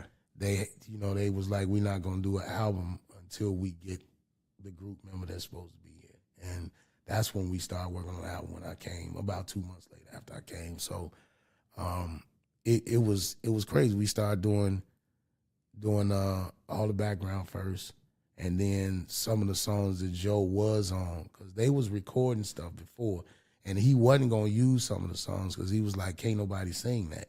You know? Oh, God, yeah. So it was one song. It was my time to come up to sing. Well, Chauncey had talked him into letting me sing a song that Chauncey was supposed to sing. He was like, "Nah, man, let Dave sing it." He ain't here for no reason. He ain't just here to do background. Yeah, he's definitely not here for that. Right. So, man, I went in there because Chauncey had sung the song already. Okay. And he gave me, the lyrics and the CD to go listen to the song. So I went, listened to it, came back. Nobody at this time heard me sing live, like sing lead. Yeah. Dude, I went in there in the booth. Next thing I know, I look in the control room. The control room is filled with everybody. It's like, we got to see this. We got to see what this dude can do. You know what I mean? Man, and this is before you sang in the booth. Yeah, I went in the booth, and next thing as you walked in, they were filing into. I guess so, because as soon as I turned around, dog, they was there. The whole room was full of people. Wow. I was like, well, okay, all right, whatever. I'm up. Track. Yeah, I'm up, dude. I ended up singing the song. And of course, I approached it like Marvin Winans. Yeah. You know what I mean? As you should have. Right. I approached that sucker just like Marvin, man. This dude stopped he stopped the tape. Remember, at that time, we were still using tape. Yeah. He stopped the tape, man, halfway through the hook. I started, singing the verse, intro, verse, hook. He stopped it in the middle of the hook, and he was laughing. He was cracking up laughing. And all you seen were people in there like, and he was laughing. He said, yo. I said, what? He said, come in, man. I was like, uh-oh, what happened? He was like, yo, dude, you are dope. He was like, we didn't know. We didn't know. Bad. He was like, right. Our bad. He was like, we gonna keep Chauncey on this one because we need a more commercial sounding voice. He was like, but bro, he was like, I got so much for you now. So every song that Joe Stone Street was on that was recorded that we used, he replaced me. He replaced Joe with me. And, got you. Okay. Yeah. So it was like a couple of songs, like the one from the CB4 soundtrack that we did, "Baby Be Mine." Okay. That was their intro into got you. Yeah. As Blackstreet. And then there was another song called "I Want to Make Love" that we did. The slow record? Yeah. Yeah. That one was another one. But all the other ones we ended up doing and writing. You know what I mean? So it was from that point on, it was like I was Teddy's little right hand man. Because see, Teddy is drawing the singers. That's why he was so close to Aaron. Gotcha. You know what I mean? So hey, he's drawing the singers, man. And from that point on, it was like you can't go nowhere. Yeah. Y'all chemistry was, man. It was because I'm a Aaron Hall fan. Yes, sir. Yeah, like yes, sir. I'm definitely an Aaron Hall fan. Yes, as sir. much as I am an R. Kelly fan, but people don't understand. Definitely, Kells is Aaron Hall all day long. All day long. They don't really understand like all who day. Aaron Hall really. The real ones know, right? But again, they'll see R. Kelly and be like, "Oh my God, he was." Yeah, I get it. Right. I get it. But right. there was a lead up. Definitely there was a lead up. And Aaron Hall was another Charlie Wilson. Yes. That's it. So that's the line. Yeah. It was like a stair step thing. But again, it's like in that moment, like Teddy, when you saw Teddy, you saw Aaron. So for you to come in, but you came in you definitely don't sound like Aaron Hall. Man. Like there are dudes who are trying to mimic your style. So even you being in that seat, because that was the first time I really heard people putting another singer with Teddy the way they did Aaron with Teddy. Wow. No disrespect to any other group, Right. you know, but I'm just Right. saying, like, people, they talk about Teddy, but now it's like, yo, Dave it's like, oh, I was like, Dave, he's made it. It's like, No, you he's- kill me with that, he's dog. made it. He has made it. Yeah, because Teddy still is the bar Yeah, man. in Yeah. music for other producers. So for him to look at you like, oh yeah, like we in this. Man, and still to this day, like Yeah. that's my dude. If he has to do anything, it's where's Dave? Where's Dave? That's You dope. know what I mean? And it's like what my only thing is, what I'm trying to do is trying to get all 6 of us back together. You know what I mean? 'Cause Oh yeah. I think, you know, just us, the separation ain't, you know, it's not Blackstreeting. Yeah. You know what I mean? You know, And it's too late in life for that. it really is, man. We all grown now, man. All of us Yeah. 55 and over. You know what I mean? Come on, Someone's man. gotta give. Right. You know, Arthur ain't the only one got to give. Yeah. You know what I'm saying? We got to. You know what I mean, man? It don't even make sense no more, man. You know, like if New Edition can do it, we can do it. Yeah. You know, That would go crazy. If oh y'all my did. Lord, man. Long as I'm playing, I'm good. And listen, and you know I'm gonna be the number one advocate for that one. Yeah, long as I'm You know? playing, like, listen, that would be, but those are the things that's needed because, again, what y'all started, so many people followed. But it's like to follow something and then that thing not be there no more. It's like, Right. and again, we go back to the timeless, the music y'all was making, it hasn't been made. Again, it hasn't been duplicated. So, you know what I'm saying? It's like you Yeah. said, to get those energies back in the same room, like, It would be crazy, man. It would, and me and Chauncey been talking. okay. You know, we definitely been talking about it. We just, and everybody, we all on board. We just got to get the maestro himself. You know what I mean? We just got to get Teddy on board, man. Teddy, listen. I know I don't have a gun in this fight. Oh, But yes, I, you do. I do have a set of drumsticks on me, though. if you put this together, listen, because Man, y'all are needed. bro, That's seeing oh it. my God. I'm seeing it, man. I'm seeing That it. would go. Yeah, that's a whole tour. That's a whole. Yeah, don't get me hyped because you know we already talking about other stuff. Exactly. So hold on. So now you in this space with them. Now you move like you doing leads on. So by this time, like of course you had, I know with the Devante thing, you was kind of thinking about the solo thing, but going through this Blackstreet period, was there anything where you was like, okay, well maybe now it's time for me to do something, or was it a stop? Did y'all stop and your energy went, like, how did that happen? That's the question. So it was never my intention to leave the group.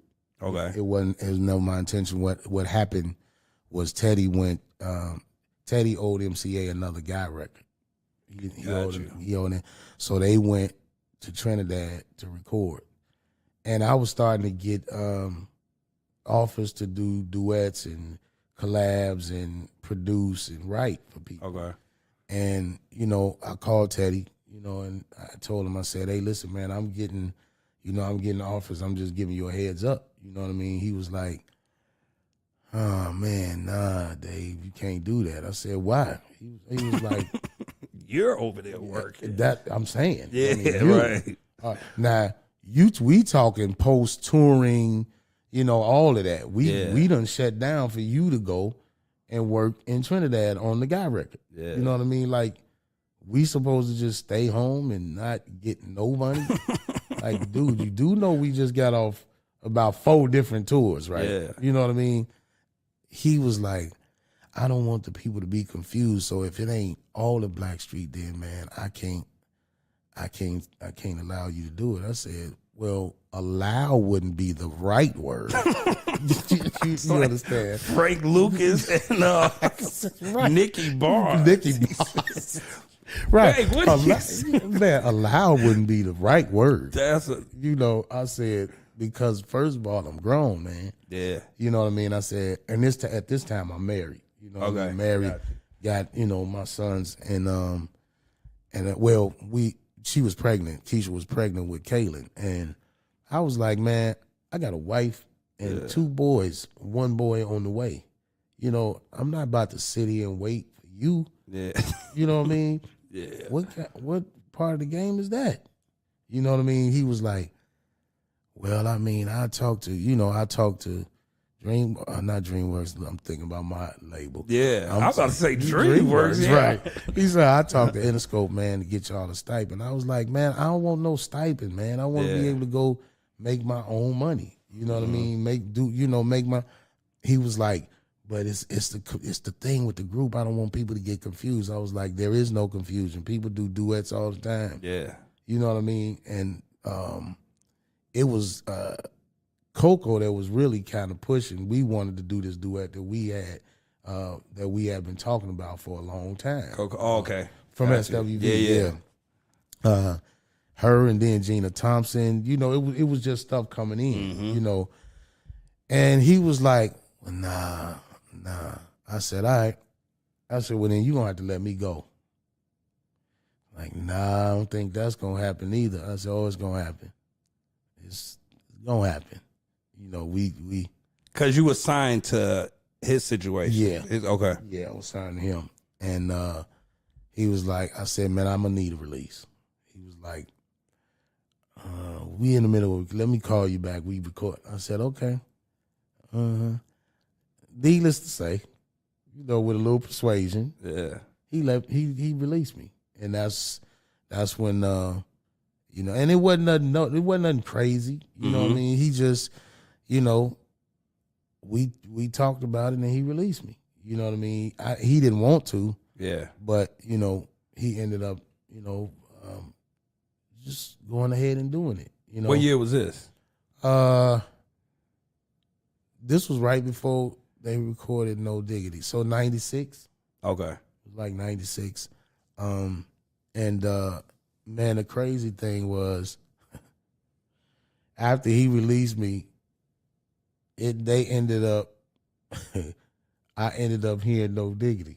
Like, I want to say maybe a month after they ended up No Diggity started. I said, wait a minute. Getting some traction. I said, wait a minute. I thought he was out there working on Guy. Yeah. Well, the Guy situation fell apart. While he was over there. Like, man, almost, I'm going to say maybe a week. They told me maybe a week after he talked to me. Teddy was back home. And it fell apart. And I was like, why ain't the dude say nothing? So, you know, without getting into the conflict of everything, you know, they even went after Jesse to replace me. Jesse Campbell. Come on. Are you serious? I'm dead serious. Was that out of spite? It might have been. I don't know. I mean, of course, Jesse's amazing, but I'm just saying, yeah. but like him out of all the people y'all could have chose? Right. Jesse Campbell. They went, but Jesse turned it down. Wow, that's crazy. He turned it down, and that's when they got Mark Middleton. And, you know, I believe Eric was always supposed to be in the group in the first place. Yeah. But from what they told me, but it didn't end up happening, you know. And so they got rid of Levi. I was released, and then they replaced him with them too. But the crazy thing was No Diggity, when it came on the radio, I was like, wait a minute. No Diggity actually was a remix to one of the songs on our first album called I Like the Way You Work. And LL Cool J came up with the phrase No Diggity. So he was actually rapping, he was rhyming on I Like the Way You Work's remix. But Teddy ended up taking, actually Will Stewart wrote the song No Diggity, and they put, after hearing LL's version on on our record, he turned that thing around, and I was like, what in the world just happened here? I was like, you could have told me, I would have stayed. Dog, you like, okay, Teddy. Right. That was very, because so that little week or two decision-making process that y'all went through was but wow. Yeah, man. But you wouldn't be who you are. Man, No, not at all. Because I mean, and I know still that's still a space because No Diggity. Man came out and slapped everybody in the face so hard. Till today. Today. You know, till today, man. I'm like, man, yeah, that it hurt. I ain't gonna lie. I'm sure because you know how groups and artists, but you know how you always got those levels. Oh yeah. That No Diggity was just something that just took it to a whole nother. And yeah, you man. looking like, dog, I've been waiting in this roller coaster line with y'all all this time. Now, exactly. Now y'all go to the front of the line? Are you kidding me? Right. Man, when I tell you I was hurt, but you know, man, I ended up, you know, going ahead and recording, and, you know, we came out with Favorite Girl, and when Favorite Girl came out, Teddy called. Really? I hadn't heard nothing from him before, you know, and you know what I'm saying? He ended up calling. He said, hey man, I just want to say, like, you know, if you need a remix or anything, I'm cool, man. You know, basically my trying number's to still the same. Right. He was like, you know, it was almost like, because I heard the chatter. I heard them talking about he ain't gonna be nothing by himself and all of that, you know, and they had to eat the words. Yeah. You know what I'm saying? So, you know, and I'm gonna be honest, I never heard Teddy say nothing, but I heard, you know. Mm-hmm. Yeah. Already know. Yeah. So, you know, it was a thing for me. It was kind of like it wasn't like a revenge thing because I wasn't on that. Mm-hmm, yeah. It was just like, okay. It's time for my talent to speak. You know what I mean? And that's what it was. But I would have much rather still been with the group. Yeah. You know what I mean? I didn't embark on a solo career because this is what I wanted. Mm. I wanted to take care of my family, you know, while he was out there working. Yeah. You know, so, and, you know, I guess God saw fit to do something else. You know what I mean? And I'm okay with it. Yeah. That 2-week window changed everything. Dude, like I'm not being, you know, I'm literally talking about 2 weeks. It was about 2 weeks, man. That dude was home. And I was like, are you serious? Because definitely in that 2 weeks, you hadn't started working on other music. Nothing. It's like, why didn't you just call? Exactly. I definitely went. Now, I did do a couple of records, you know, with other people, but I didn't do. But your own thing, you hadn't. Okay. I hadn't even. I was about to say, you said this is 96, 97 up in. Okay. Because we didn't. My first deal was with EMI, but remember EMI failed. They folded. Yeah. You know, so the first deal was with them. I had actually was doing. I was gonna do a deal with Hiram Hicks and what was the name of the label at the time? It was Island Def Jam. Oh, okay. Remember he started Island and Def Jam like merged them, and I know you know the song. Tell Me What You Want, Drew Hill. Oh, yeah. I actually did it first. It was for the soundtrack of Eddie. So I was the first one to do it. You know what I mean? But the thing that happened was I wouldn't sign the deal that Hiram Hicks was giving me. You know what I mean? I said no to the deal. I recorded the song and everything. Most of the time, when you run into Cisco, and we've been talking about this same thing for dang near 30 years. That when he see me, y'all know he was the first one. I was actually singing like him on Tell Me, you know what I mean? That's hilarious. He just basically just tells it like, we don't remember the story. You told it the last 45 times. Yeah.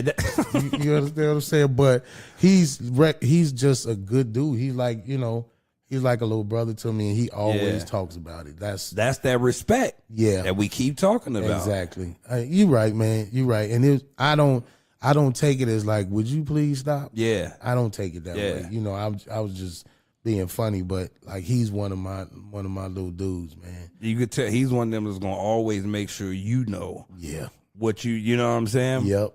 he ain't gonna let you forget. No, and I'm cool with that. Yeah. I'm cool with that. He and they, you know, they'll bust out and sing before I let go in their shows and all that kind of stuff, man. So it's cool, but that's where it first started at for me solo wise, and then Eric Sermon came in and said, Dave, you know, I got Def Squad if you wanna sign. So we looked over the papers, did the negotiations, and that's where we were gonna do EMI, but EMI folded, and we ended up going to DreamWorks. They picked it up. I remember them days. Yeah. Oh yeah, DreamWorks days. Oh God. So let me ask you this. So even doing so now you're in that space. Mm-hmm. How was it in that recording process? Because now you're fully immersed in this. I'm a solo act. Mm-hmm. Like, so it ain't no leaving out the booth so somebody else could come in. Exactly. So you know what I'm saying? You're the guy. So how did you channel your energy? Because that wasn't how you was used to working, you know, coming from the group setting. I had a partner that I would never record or write without. And he goes by the name of Mr. Tangeray. Mr. Tangeray? Tangeray Jen was my partner. Got you. Yeah. Yeah. I would never do nothing without Mr. Tangeray. Seen him before. Yeah. And during. Yeah. And after. Yeah. You know, so the and there's a specific one in the family called Mr. Fifth of Tangeray. Yeah. You know what I mean? And sometimes I'll venture. I said. Yeah. Right. A lot of times it would be Mr. Half Gallon. Oh yeah. You know what I mean? So for sure. I would that's really what now in that moment, that's when I was scared.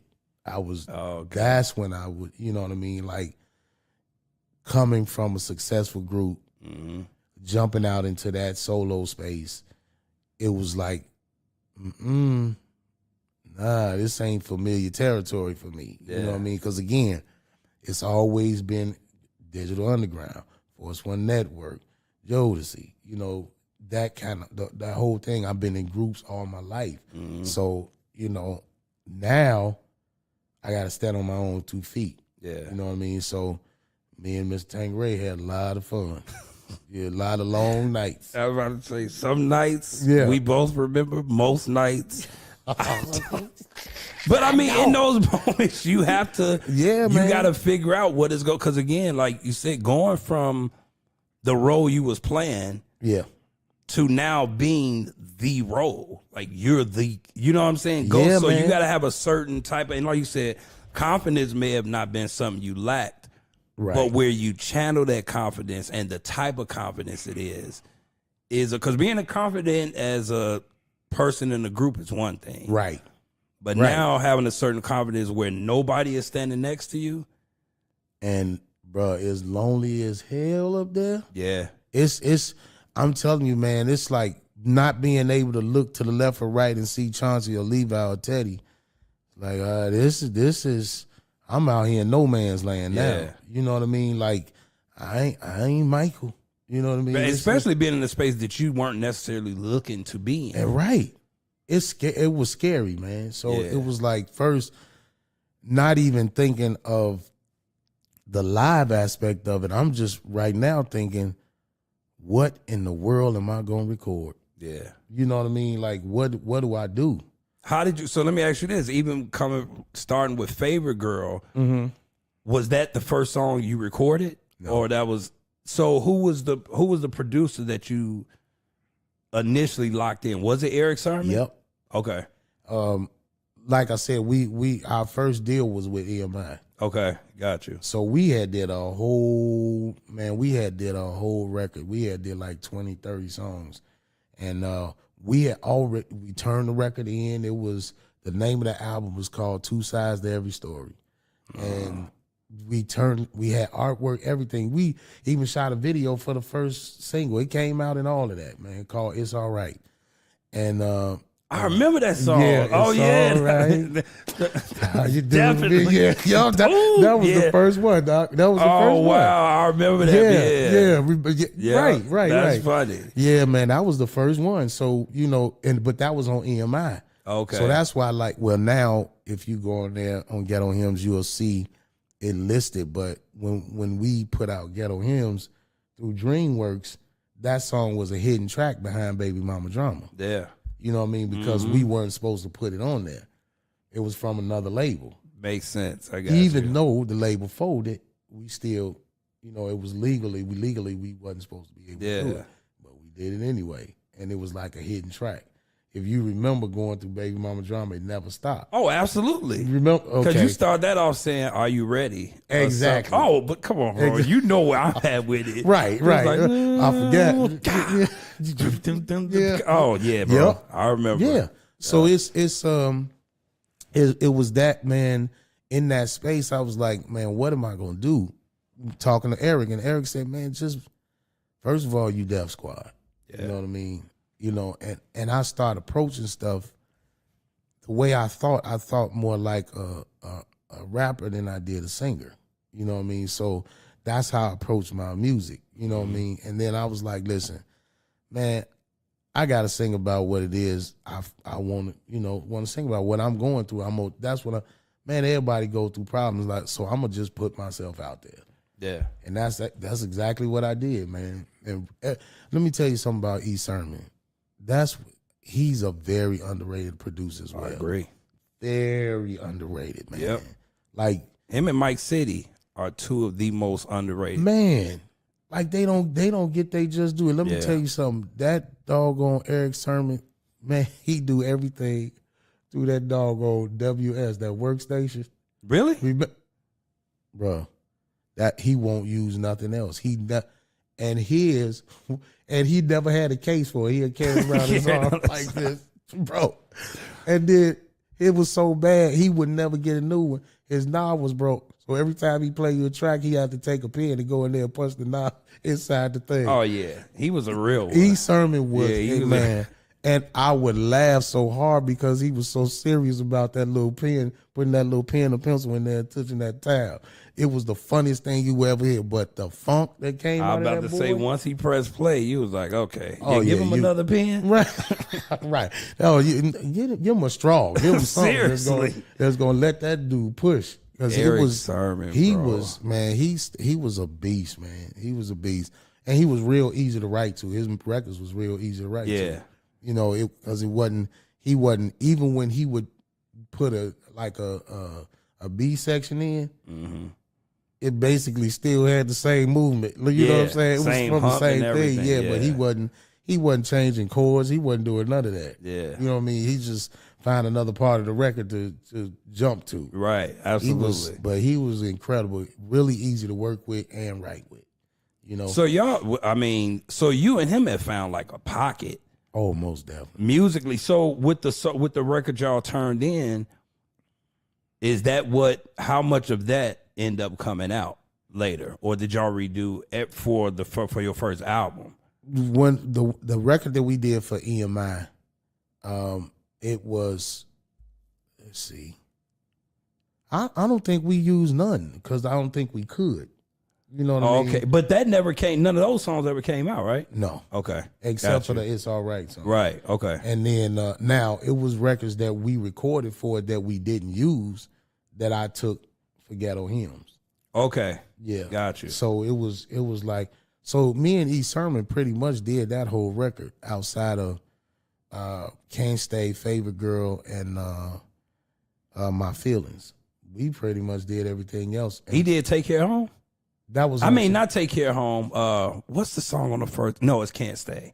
Who did that? Gene. Okay. His name is Gene. You know Gene, don't you? Yeah. I know Gene. Yeah. But here's something that's gonna make you die laughing. I think I told you before, and you just died laughing. That was me on the drums. You told.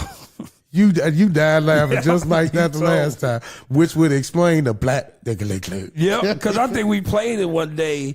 And this was when you was on your Dave one. This is when I was like, okay, I know what you was like. Dog, you was like, I played it. Right. And we then was at crossover. Yes.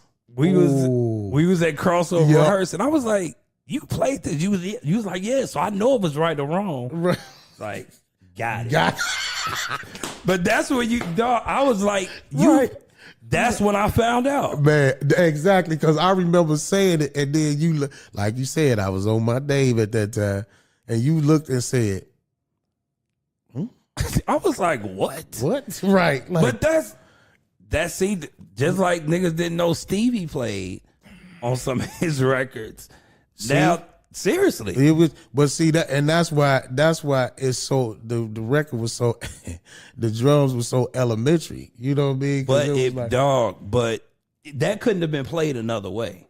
Are you serious? No, I'm dead serious because like we go back to the overthinking thing. Right. Now, like you're playing from a place of feel. Blah, blah, blah, blah, Right. like That's so elementary though. yeah, but it's like when you listen to it, you don't have to do girl. It's like no. Go back to what. So hearing you say it made me approach it different. Right. You I get what got I'm it. saying? Uh-huh. So if somebody overthink or tries to put that, the way you played it was the way it was supposed to be played, bro. That's crazy, man. Seriously, I remember you saying Right. that's funny. You was like, I played it. Oh man, yeah. I looked at Freddie like he did. Freddie was like, but that's yeah. So Right. that's so it was those 3 records that you and E. Sermon didn't do. Well, that he didn't produce. That Right. was one of them. Yeah, Can't Stay was one. The other one was called My Feelings, and Round and Round. Okay, Round and round and Yeah. round we go. That was Jazzy Faye. got you. And So Favorite Girl. so in that working on those songs, because even when that album came out, bro, I was like, because I think it was like the picture was black and white. Mm-hmm. Great, yeah. Mm-hmm. When that joint dropped, bro, I was like, oh my god, because that's when we was buying CDs, we was Right. opening them, we was reading exactly. them. What was your feeling when that album? Because now you out. Yeah, right. Bro, when I saw that, when I saw the actual CD, when we were shooting it, doing a photo shoot for it, Mm-hmm. I was like, it's gonna be crazy because we did the photo shoot and the video shoot in New York and Harlem the same time. Okay. So as we were shooting the video, we was doing the photo shoot at the same time. And I was like, man, looking back at some of the images, I was like, wow, if this turns out to be what I'm feeling. Mm-hmm. And we ended up DreamWorks was always good with letting me be artistic and creative. You know, they didn't really bother me. We would get in the room and I would, come up with these little crazy things to do promotion wise. Mm-hmm. Bro, I came up with a hymn book. You know what I mean? I wanted all my lyrics in a hymn book. And I still got one. Bro, when I get home, I'm gonna find it and take a picture of it and send it to you. Oh, definitely, bro. It's a hymn book. It came inside of a hymn book, the promotional copies.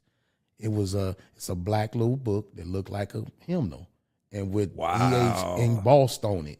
You know what I mean? Yeah. The CD came inside there and every song was on there with the lyrics and then a picture that was, kind of explaining what it was. Like my sons would be on one and the girl that was in the video, Jamie, she's looking out the window on Favorite Girl. You know what I mean? It was crazy, man. It was crazy. And then when that book came, not even the CD, the CDs, when the hymn book came first, I was like, they really did it. We really did this. I was like, I'm really getting ready to be out here by myself. You know what I mean? Like, and then the way it felt, the mood, because I'm a cinematic person. You know what I mean? I always say that, I want my music, I do cinematic music. I want you to see what I'm singing, what you're hearing. You know what I mean? I want to paint the picture. So when that book came, man, I was in tears. First of all, I was Yeah. like, wow, it's really getting ready to happen. Then when they finally bought me my first box of the CDs, you know how they used to give us the box to give away. I opened that thing and I just stared at it for a couple of hours, man. Like, wow, they captured what I was feeling. Like it felt like, you know, dude, this maybe about to be the anthem for the ghetto. You know what I mean? Like for R&B. Mm-hmm. You know what I'm saying? And it was just a feeling of not even like you say, they made it. It wasn't even that. It was like surreal. Yeah. You know what I mean? I couldn't believe that it was happening. You know what I mean? And that's what I'm saying. Seeing it from where we were seeing it from, because again, dudes we knew, people we had attachments with. Right. We weren't trying to have an attachment with Kels then. Like I knew of them, right? But I didn't. It was, but then you was like to us the star that was out in the streets. You get what I'm saying? Mm-hmm. Like somebody was talking about Allen Iverson the other day. They was like, he was like the streets superstar, yeah, as well as a star in the NBA. Yes, he was. Man. You know what I'm saying? Like yeah, Kobe was definitely who he was, right? But Allen moved in the streets, so yeah, to us, man, we was like, oh yeah, right, it's up, man. So I mean, you changed. Like I said, there's certain people, especially when it comes to Chicago, like y'all was staples here. It was like almost like even on the gospel side, like if I could rock with Walt Whitman or like a Darius Brooks at that, it was like, oh yeah, I proved myself. You was in that category. Wow. Like, oh yeah, I want to play with him or I want to play with Kels. That was like Selena Johnson ended up coming. They were just certain people because they were from here. Right. It was like, oh yeah, we can do this. Man, and to hear you say that's really a blessing. And it's funny you say Walt, because you know I started in the Soul Children too. Yeah, that's where actually I ended up getting with Mark Taylor. Oh, he was got playing. you. Yeah, okay. He was playing. Okay. And then he took me out of the Soul Children and put me in his group. And then that's when, yeah. Yeah, see? Yeah. Niggas didn't know, dog. Man, listen. It was like the Soul Children, that was another type of training. Oh my God, it was, man. He's definitely gonna be on here too. Oh man, I seen him last night. Really? Yeah. Oh yeah. He was there last night. Okay. Yeah. Yeah, he's gonna be, because it's like people don't know that Freddie Moffitt used to sing with them. Did you know Freddie sang with the Soul Children? No. Absolutely. Are you 100%. serious? I'm dead serious. Yep. That's what I'm saying. Rick Robinson. No, lie. man. Yeah, bro. No lie. Now you know Pastor Chris Harris was in with me. Oh, he was okay. Yeah, got you. Chris Harris was in Yeah. when I was in there. Chris Tracy, Kim McFarlane. So they were the generation after y'all. Who was? Freddie. Oh, and okay. I didn't know. Rick Robinson. Yeah. I knew of Rick. Yeah. But I didn't know Freddie was in there. Freddie definitely was in the Soul Children. Why and play like that? Yeah, And he wasn't. yeah, he was. I don't know. I'm sure he may have started. He may have started playing in that same. But yeah, he was locked in. I don't remember him ever even playing for the Soul Children. Wow. He was in there when Jamie Simon was in there. Okay, I remember Jamie. Yep. Wow, man. Yeah, man. So that's what I'm saying. Walt got a lot of little attachments. Yeah, he do. Where people be like, "Oh, really? It happened like that?" Oh yeah. But yeah. that's what. So, but I'm saying, I said all that to say, like, you were one of those ones. It was like, okay, yeah, Dave, he's from around here. He out there, so it's almost like we'll reach back and grab us if you get a chance. It was that vibe, Man, right? So from there, like you do the album, where does it go? Do you start doing radio? Do you start, because now you're totally in this solo thing, man? Like you're an artist for real at this point, right? That what happened at that point. Once we did the video and the song came out. And that sucker started shooting up. They took me on a promo tour. And I remember our very first stop was right here at the Harold Washington Library. And it was crazy. It was in the middle, dead winter. You know really? What I mean? Dude, it was in the dead winter. I came in with a mink coat on and so did everybody else. Man, I came in with a mink coat on, man. And I was like, okay, I know I'm home. because that's all you saw. Yeah, I'm was sure. mink coats at that time. Wow. And I was like, and I was sick. I had tonsillitis, and bro, I was like, this mink coat ain't doing nothing for me because I still got sick. This ain't working, man. So Gerald Busby, rest in peace. Mm-hmm. He was the president of DreamWorks, and he basically was working. I was the very first urban artist for DreamWorks. They only had like Nelly Furtado, Papa Roach. Oh wow! And two other pop artists. I was the very first urban artist signed. So I was their guinea pig. You know what I mean? And man, when I tell you they threw their whole purse at my project. And after the album, the single thing that went platinum and the album went gold, a little gold, almost platinum, they was willing to do anything. They just started dumping money on me. But man, I remember coming here. This was the first stop. It was me and Eric Sermon. It was nothing but we did tracks. Mm-hmm. And they had like, these, they weren't like pop-ups, but they were like banners, but like huge banners. Okay. That would sit behind me. And it was some of the parts of the books of Ghetto Hymn. The book that I was telling you, the Ghetto Hymn book, it was parts of that was blown up and sat behind me as I sat on the stool and was supposed to sing. Man, I couldn't get my throat to work, nothing open. This man, Gerald Busby, said, hold on. Got on the cell phone at the time. He said, hey, I got my artist here, Dave, and he can't really open his mouth. He can't, his throat won't nothing come out. And if you ever heard Gerald Busby talking, that's how he talk. Won't nothing come out of his throat. Can you help him? And then he said, hey, Dave, how you doing, man? It was Stevie Wonder. This man called Stevie Wonder on the phone, bro. like it was nothing.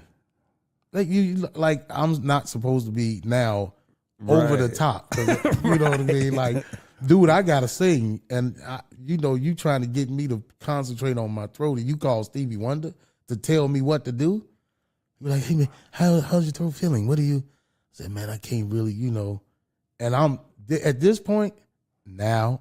That's another time where I was nervous. As you should have been. Yeah, definitely nervous because I'm talking to the greatest. You know what I mean? Wow. And he's telling me what to do. And whatever it was he told, I can't even remember what the concoction was. It had to do something with Spirit of Peppermint, which what I'm drinking now. Yeah. It had to do something with that and the Vicks inhaler or something. And he had me put a cough drop in it and all that other kind of stuff. And it worked. It worked to get me through the show. Yeah. You know what I mean? Like, I couldn't sing at all. But once he gave me that concoction, that was it, man. I was like, first of all, Stevie gave me this. Yeah. You know what I mean? This show is dedicated to Stevie Wonder. To Stevie Wonder, you know what I mean? Wow. Man, but it was crazy to have that dude, man. Gerald Busby called Stevie, and he didn't even tell me who he was calling. He just got on the phone call. Hey, I'm one of my artists here. Dude, it was Stevie, man. I to this day. And now, I mean, of course I could talk to him now. Yeah. But when I first met him, like over the phone like that, dude, I was devastated. In a good way. Yeah, no, absolutely. Dog. You know what I mean? That shows you what relationships were just sitting there. And Gerald Busby got them all. Yeah, oh yeah. He had them all, man. I wouldn't have expected you to say he was talking to. I thought you was about to say he was talking to like a nurse or. Not at all. Nurse Stevie. Nurse Stevie. You understand what I mean? Mr. Wonder, PhD. Himself, That's crazy. Yeah, bro. So you were on a promo tour then? We had just started, and it was like a 2-3 week promo tour. Okay. And it was city by city. But we had after the first one, we had to postpone it for a couple of days. And I sat here, and I think it was, the Ritz-Carlton, because that's where they put me. Mm-hmm. Sat in the Ritz-Carlton for 2 days. After seeing a doctor, they sent me a doctor to the room. Of course, gave me a shot and like that. Yeah. But I had to rest. So I rest here for 3 days, and then we started right back up in Detroit. We went from here to Detroit. And, man, the love was just crazy. And I'm thinking, man, these people don't know these songs I'm getting ready to sing. They don't, I didn't sing. At that point, I wasn't singing Before I Let Go. You know what I mean? Oh, gotcha. Because, they were trying to distance me from Blackstreet, but not really. Okay. If that now, when you makes say sense. they, you talking about DreamWorks. Got you. Yeah. Okay. Gerald Busby. They did not use the formula of Blackstreet. He didn't want to do that. You know what I mean? I was wearing the Applejack still, the Applejack Kangos that I used to wear there. And after a certain point, he's like, stop, don't do it. You know what I mean? I don't want you, if you gonna wear, I said, but hats are my thing. He said, well, if you gonna do that, wear a different type of hat. Yeah. And that's when I started doing the baseball caps and let's change up your silhouette. You're right. Exactly. You see what I'm saying? He was like, and Gerald, he really didn't too much mess with me, but when he said we're going to do something, he meant that. Yeah. Because a lot of people didn't know Gerald Busby was actually a thug. I heard. He was gangster. I did hear that. He was gangster. Yeah. He wasn't. Yeah. He might have seemed a little soft, but he wasn't. Yeah. Not at all. You know what I mean? So, and a lot of people were saying how I was one of the artists that he respected to the point he didn't mess with me. Yeah. You know what I mean? And I basically told him when I signed, look, man, I'm not, I'll let you hear the album when I'm finished. Yeah. You know what I mean? That's just where I was with it. Let me tell you something. Prince told me when he was in doing EMI, we were both signing EMI together, and my record was getting ready to come out. The one when it got shut down. He was sitting in the office when I came in to play my record for the president at the time. And I can't think of this dude's name. I'm looking right in his face. And Prince said, uh-oh. He said, well, I guess I got to go out now. He was like, but let me tell you something. But I already knew Prince from Bay Area because all of Prince's musicians are Bay Area musicians. Oh. Eddie I was telling you, John, Yep. Mano Haynes, all of them. Those are Mano. Mano, he's the dog, Yeah. All of them, man. Sheila, they are all his musicians. So I already knew him. So he basically said, hey, Dave, if I can tell you one thing, he said, don't let these people change who you are. You be who you want to be, regardless. If they say they're going to drop you, let them drop you. But don't let them shape you. Be who you are. I was like, I got it. And from that point on, that was my mindset going into DreamWorks.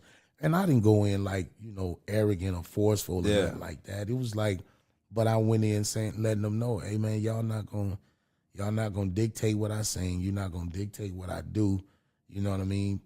I will respect your suggestions because of who you are. But I'm not gonna let you, and because if I would've, I wouldn't have been, me. On no level. None. Yeah. You know what I mean? Like who in their right mind would let somebody record a baby mama drama? Yeah. You know what I mean? Like, yeah. No, they ain't going for that. Yeah. And he even let us put it out. It tanked, of course, but at radio. But it's You still, talking about the song? Yeah, the song. Okay. Because it was like the second single from Ghetto Hymns. Okay. And it didn't do well. And he was saying how he really didn't want us to put it out, but he was gonna go with Eric's wishes. Eric Sermon wanted to put out. We wanted to put out Baby Mama Drama. Live, it goes crazy. Oh, hard. It go hard, man. It go hard. I had to pull it out this show. I was like, nah, we ain't gonna. It's like, no, we gonna. Yo, you didn't. No, you didn't do that yesterday. Nope. Nope. I took it. But out. you did it last time, right? Yeah. Okay. Yeah, I did it the last couple of times. Yeah. Okay. Yeah. Okay. I just wanted a different approach. Yeah. Yeah, to the show, but man, it came out. It didn't do well, and then immediately Elroy Smith is WGCI, right? WGCI from here. Yeah, he was the one that actually broke Can't Stay. He started playing it. When he refused to play Baby Mama Drama, he wouldn't play it. Yeah. He started playing Can't Stay. And once he started playing, it started picking up across the country. So we were forced to put it out. You know what I mean? Did you? So he was playing it without you even. He didn't care. Got you. Elroy's the type of person. If he ain't like a song, he ain't gonna. He gonna. I like this one. Yeah. And he started playing that. Boy, that thing caught fire, and it was. That's what sold the album. That's what took the album over the top. Was Can't Stay. Dog, that song. I love that song. Man, that's that song was crazy when I wrote it. You know what I mean? It was one of them. Me and Gene. Yeah. Yeah, me and Gene. It was one of them songs, man. Like I was going through it with Keisha, and it was she was getting over my nerves, man. Yeah. Like listen, I gotta go. you know what I mean? And I just started singing it as Gene was playing. You know what I mean? And that we literally wrote the hook standing in front of the mic, just off the top of my head. And then we crafted the verses together. Oh, got you. I started singing that crap and he just started playing. He started playing. And then we had Spanky come in from Men of Vision. Spanky came in and wrote verses with us. It was crazy, man. It was crazy. That record was gone after that, man. Dog, I remember seeing you on, this is when you was like on a promo situation, but I remember seeing you on Live from L.A. Yep. Had on a full leather outfit. Full leather suit. With the, yeah, with a I was fedora, like, you dog. had Red, I think Red and Rick was singing. Yep. Mm-hmm. Wasn't it? And Kenya. And Kenya, yep. Red, Yep. Rick, and Kenya, yep. Dog, I was like, Yep. And Freddie them was playing. yep, Yeah. the house band was playing. Yeah, for Yeah. sure. I was like, oh yeah, it's up. Man. Because it now was- you seeing it in real time. Right. Like you like, oh, this dude doing TV show. And again, that's the song y'all did. It was. I remember. And I was in that suit sweating like a pig. Yeah. I was like, he's so hot right now. Right. But so knowing what you wanted the single to be, but then now this song taking off, like, what did that show you? Like, because now the train is going. Yeah. You know what I'm saying? So Yeah. now you making moves, you touring. Like, where's your energy? Because it took you, what was that? When did that come out? 99 99 was or 98? When did Can't Stay come out? Can't Stay came out in early 2000 because Favorite Girl, the album came out. That's what I mean, the album. It came out late, fourth quarter 99. Got you. Okay. Yeah. Okay. Yeah. Yeah, because that was, like I said, when you started doing that run and you weren't off into even, I don't think you were thinking about a second album yet, but in that space, what was your, how can I put it? Like, what was your mindset when it came to, because did you know much about promoting, because now you're promoting your own stuff. You know what I'm saying? So was it like, because now you're tired Right. because it's only you. Right. You know what I'm Exactly. saying? So now you making promo runs. Like, how many tours did you do in that run? Like, because now, like I said, all the pressure is on you Right. to get your project out. Exactly. You know what I'm saying? So how was, like, where was your mind at when it came to, like, taking on all of that? Man, to be honest with you, I was really, really overwhelmed. You were. I was, man. I ain't gonna lie. I was overwhelmed because I'm like, hey, man, this is too much. Yeah. You know what I mean? It's like, this ain't what I signed up for, you know, but it was, you know what I mean? Like at the same time, you know, a lot of us as artists are really not ready or really want to do the work that's required to really be who we are or be that status that you want to get to, that star. I remember, I'm not gonna say the person's name, but one of these newer artists, she wanted to quit because she said it was too much work. Yeah. You know, all she wanted was the doggone fame and the money. Right. But with that, sweetheart, comes work. Yeah. You know what I mean? A lot of it. And a lot of it, yeah. You know, a lot of people don't really understand. You see what you see on that stage. You see what you see on that video. Well, that 3-minute video, you don't understand. We had to shoot for 2 days. Yeah. You know, back then. You know what I mean? Like, it's a little easier now, but, Yeah. you know, but it still take longer than 3 minutes to make a video. That's right. You know what I'm saying? Definitely.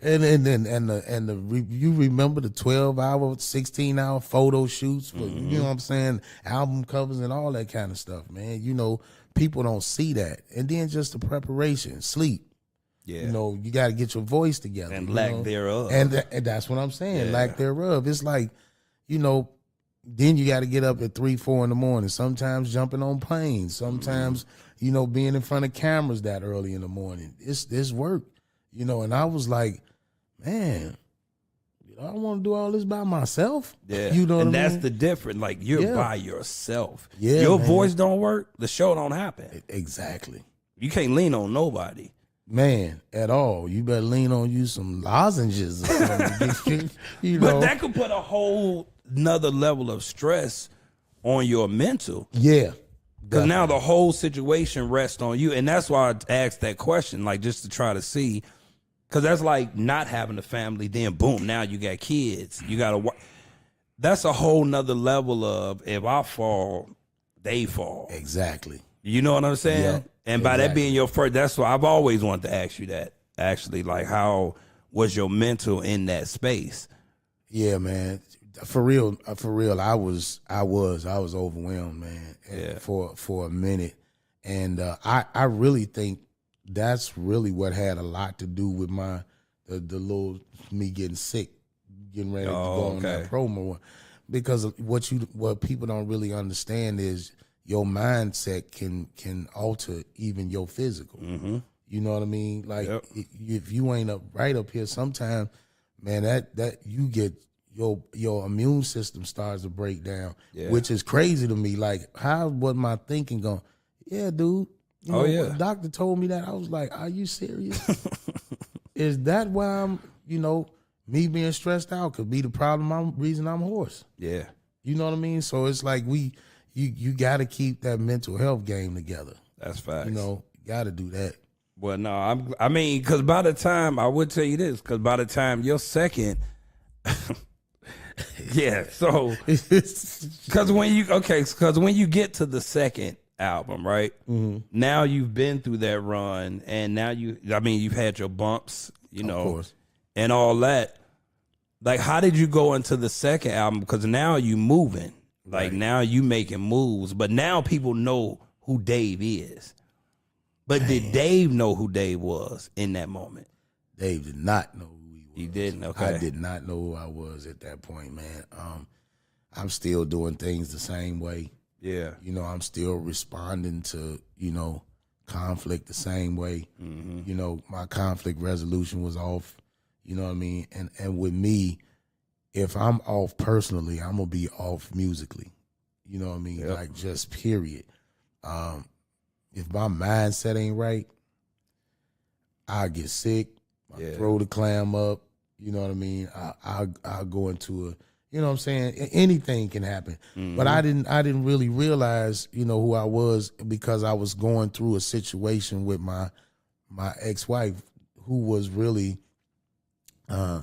she was really the diary for everything that I sang. Mm-hmm. You know what I mean? She was the actual songbook. You know what I mean? So it was, you know, going through with her, because Chicago '85 actually turned into something that it wasn't supposed to be.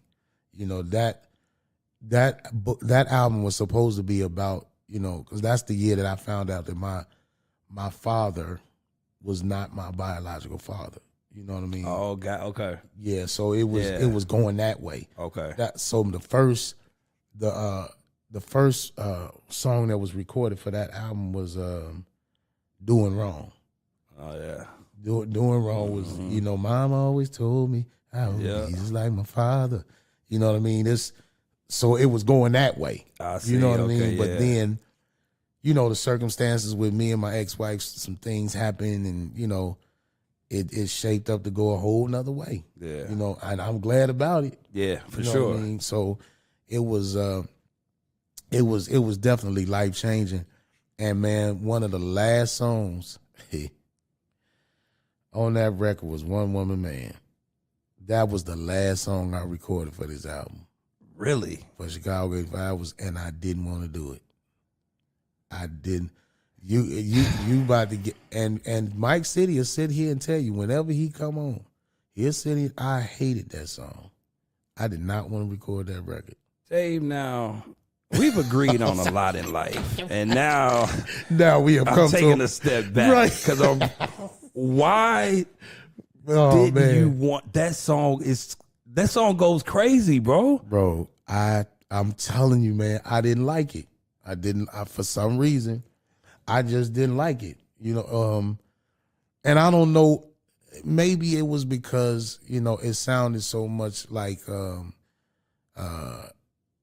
Sometimes I love her. Sometimes I love her. Yeah. Because I mean, City did that. Yeah. But I wasn't at that time. I wasn't into the whole. Well, not into it, but I didn't get the whole repetition. Yeah. Type of thing. People who have certain things where they lock in, Mm-hmm. like Eric Sermon. Eric Sermon is straight 1-2. Yeah. You know what I mean? Mike City 1-2. Absolutely. You know what I mean? So it's like he has a sound, and I was like, man, I don't know. And the only reason I recorded that song is because my ex-wife asked me to. That's the only reason I recorded it. And she never, and to me that was a big deal because Keisha never, ever, ever, ever, never asked me to do, she never interfered with my music. She never asked me to do nothing. She did. So when she asked, that was like, okay, this might be something. Yeah. You know what I mean? So I ended up recording it last. It was reluctantly, but I did it. I mean, now I'm glad I did. I still don't like the song, but you know what I mean? Still? I mean, I don't hate it no more. Yeah, but Dave, once you locked in on the feeling, you pretty much dead locked. Right. Bro, I never knew you didn't like that song. No, man. Never. I never liked That's funny because people see artists like y'all and they just assume, one, that you like everything you record. Exactly. That's the first thing. But then they also assume that the songs they like have always hit y'all like, oh yeah, this is gonna be a smash. Like no. Just like you just said, I Can't Stay. Elroy cracked that record. He did, man. You know what I'm saying? Yes, he did. But I never knew that about One Woman's Man. Never, man. I hated that song. I didn't even want to do it. And here's the crazy thing. The label hadn't even heard it. They didn't hear the record until I turned it in. Now, here's the funny thing. I was getting ready to go on tour with Mary, opening this time. Yeah. But no band. Yeah. You know what I mean? I was opening track. Yeah. You remember? Absolutely. You remember I was, yeah. It was me, Jagged Edge, wasn't it? Me, Jagged Edge, and yes, Mary, that's exactly y'all what had it been was. out for a while. Yep. Yeah. And I was just coming off of either coming off of Patti LaBelle or going on after her. But be that as it may, we had turned the record in, the album, and they were giving tour support for me going out with Mary. Yeah. So they said, all right, Dave, well, so we want you to do One Woman Man because that's gonna be the single. I said, no, it's not. They said, Gerald Busby said, yes, it is. I said, all right. At that point, I was like, wow. So watch this. He said, I want you to sing it on the tour. I said, nah, these people don't even know the record. He said, but that's what it's for. He said, if you don't sing it, we gonna pull tour support. I said, all right, man. So I ended up getting Jean-Marie to cut it up. And so I don't have to do the whole song. Oh, Makeups got you. Yeah, just make, you know what I'm saying? Mm-hmm. So I did like a verse, chorus, bridge, and then out. And man, them people was clapping like they knew the song. They was like, you know what I'm saying? I was like, nah, man. Y'all don't even know the song. Right. Yeah. It's just, y'all, somebody playing trick. Is this am I dreaming? Right. Pinch me. You know what I mean? Like, so, man, going on through the tour, the record started coming out. Yeah. And the sucker started beating up the charts. I was like, oh my God. I'm wrong. You know what I mean? I'm wrong. That's one of them times you'll take being wrong. Though. Yeah. Yeah. I wasn't mad. Yeah, you was I like, just said I my was wrong. bag. Let's keep moving. Yeah, let's keep moving. Dog, that joy goes so hard, bro. Oh man. It's like I mean, when everybody stands up and sings it, man, I'm like, I was wrong. Yeah. You know what I mean? But I didn't like Before I Let Go either. Really? But I only didn't like that because Teddy wouldn't let me redo it. Oh, got you. Yeah, Okay. he wouldn't let me. Once we finished writing it, I went in with the paper, holding the paper. Like if you might hear it now because I'm telling you, and you because of your ears, but you can still kind of hear the paper cracking in the back on some of the As you reading it. Yeah, because I'm reading, singing. We had just me, him, and Leon Silvers had just finished writing the song. Bro, and So he took the demo version basically and told me to go to hell. I'm not letting you. I said, hey man, listen. All right, give me the CD, give me a copy so I can go home and learn. He was like, no. I said, what do you mean no? He was like, I'm keeping that. I said, no, man. That stinks. He was like, no. Because if I let you do it, you're gonna overdo it. You know what I mean? You back to the overthinking thing. Exactly. Yeah. Exactly. Just to your point. Yeah. Overthinking.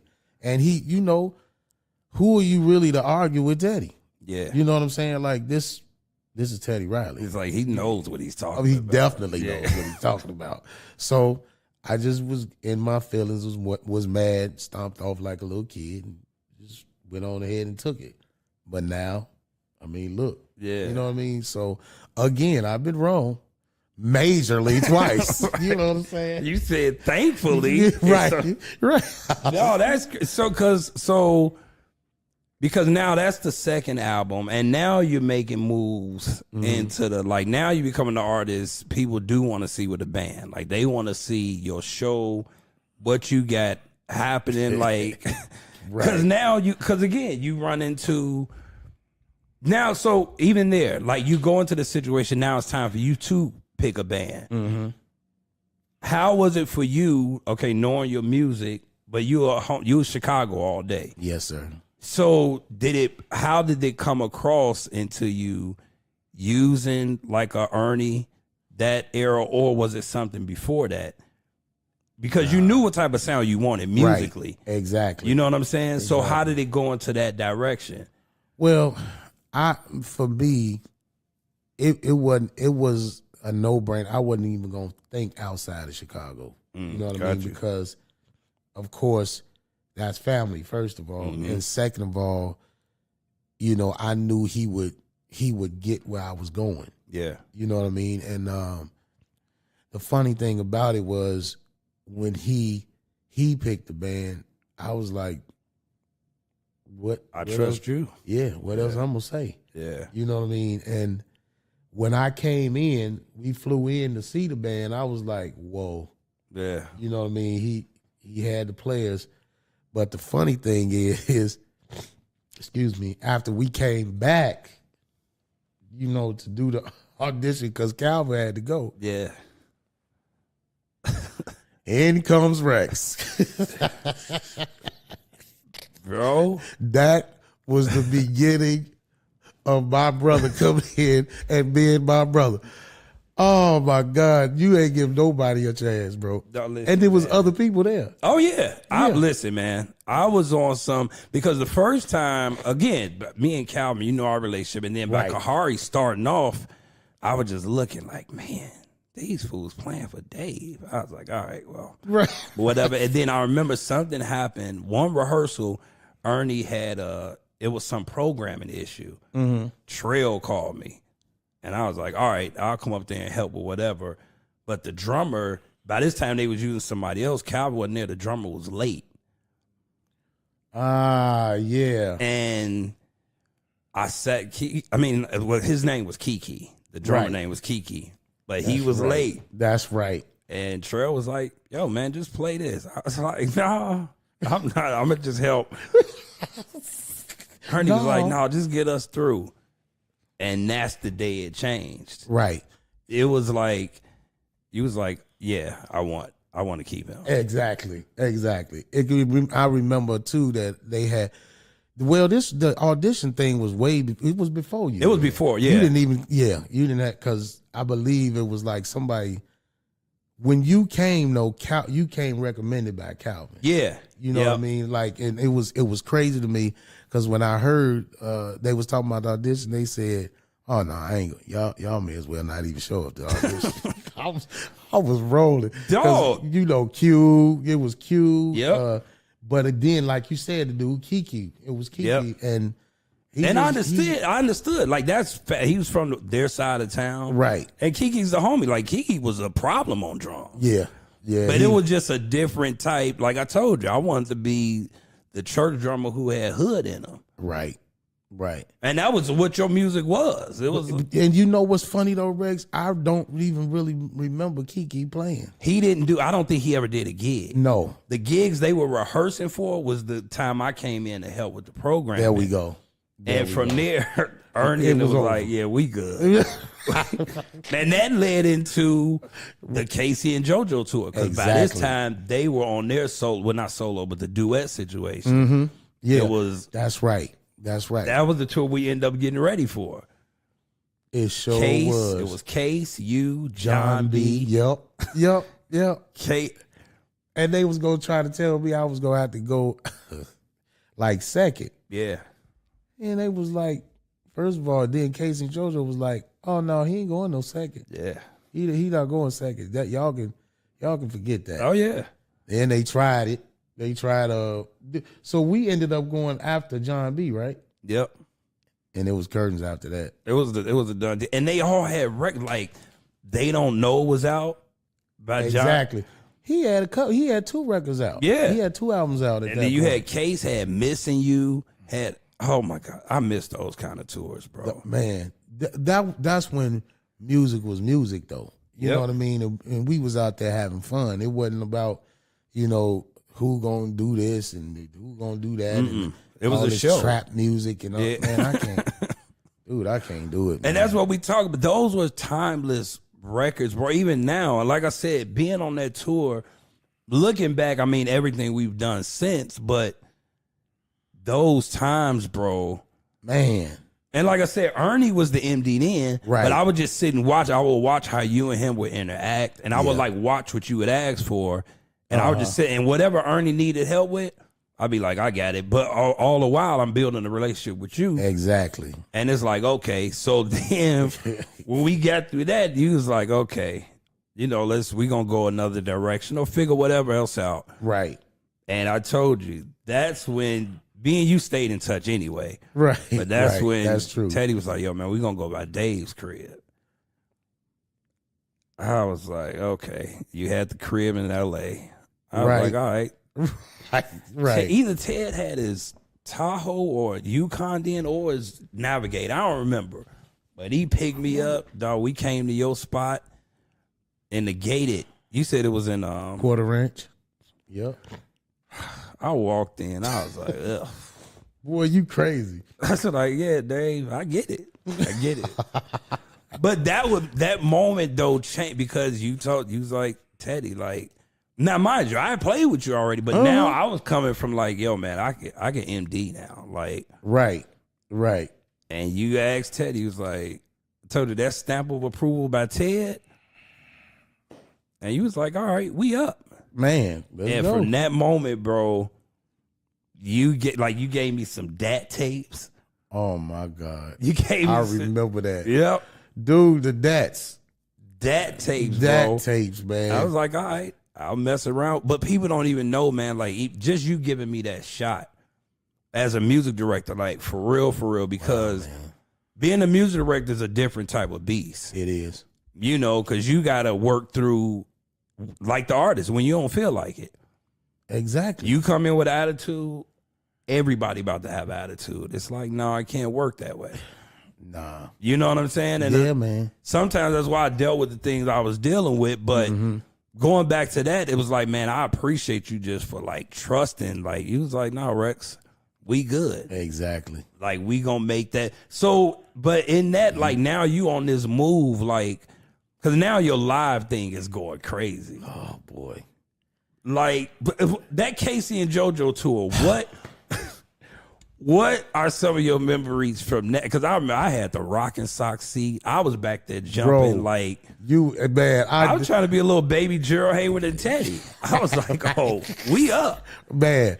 And that's what it reminded me of, man, of Gerald. Yeah. You know what I'm saying? And when you would, I'm gonna be honest with you, that tour was cool. I love that one, but the one was when you start MDing that Hennessy Privilege tour, man.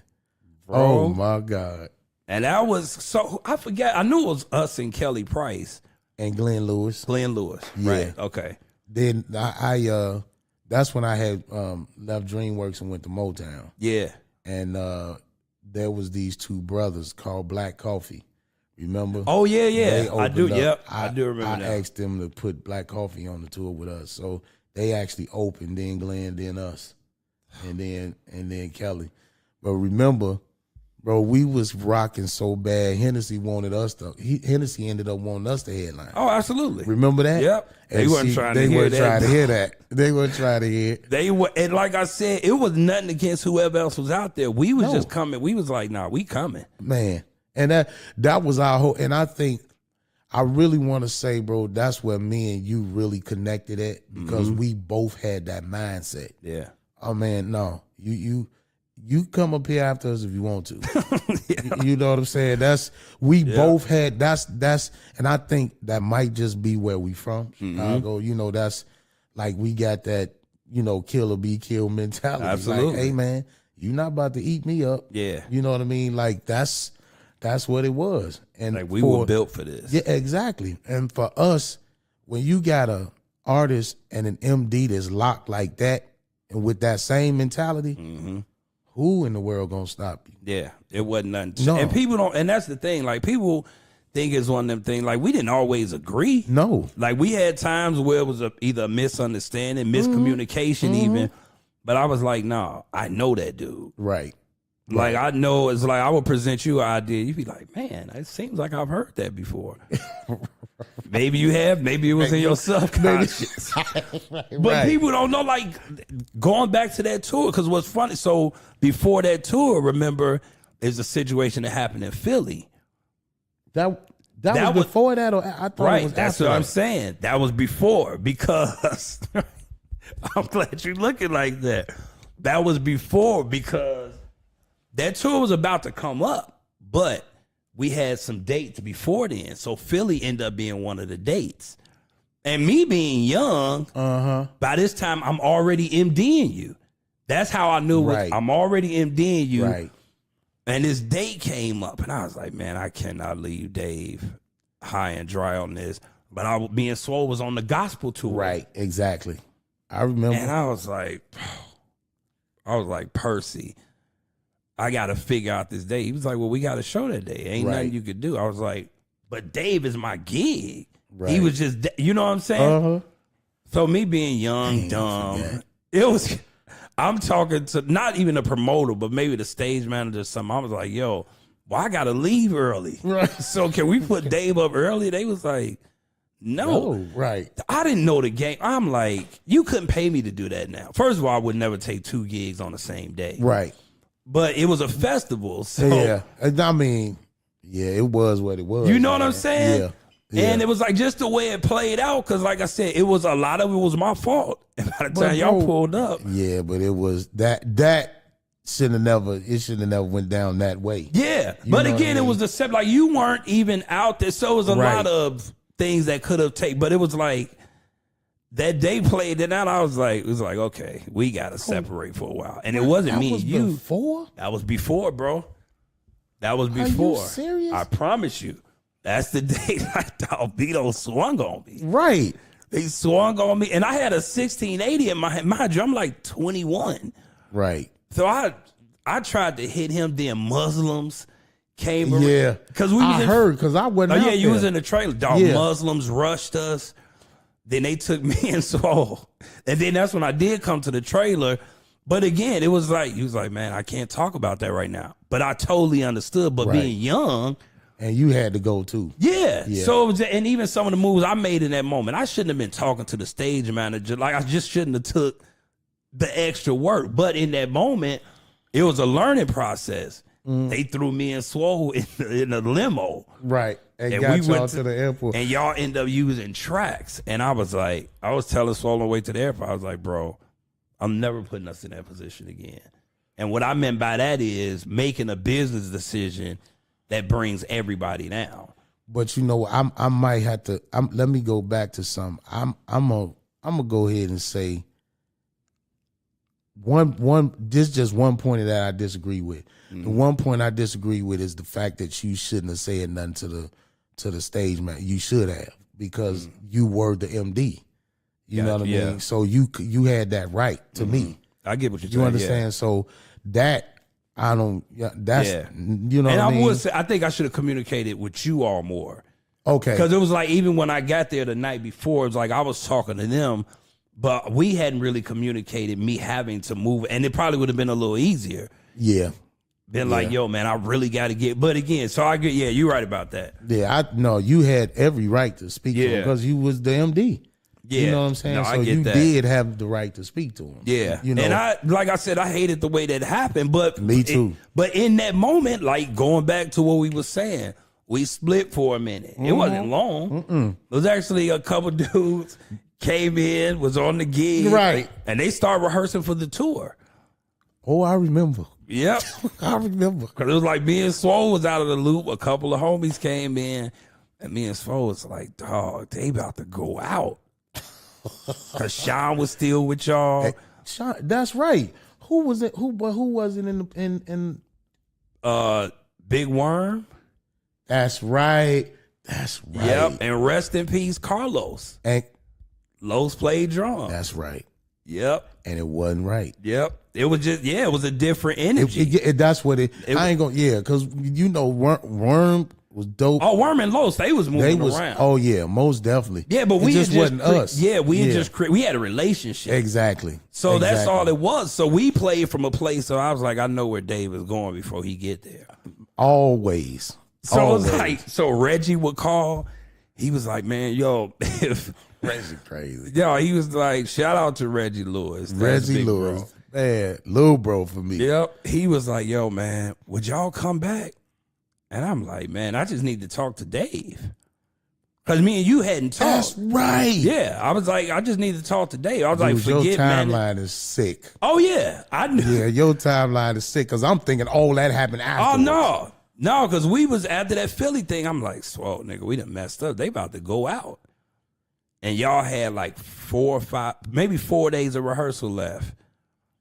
And me and you got in on LA, the phone. right? No, y'all was in Atlanta. Oh, that's right. That's right. Atlanta. That's right. Yep. That's right. And me and you got on the phone, and he's like, bro, let's just, it is what we talked to, whatever. Right. Because we didn't have an issue. No. It was just the communication. Exactly. And me and Swole flew out the next day.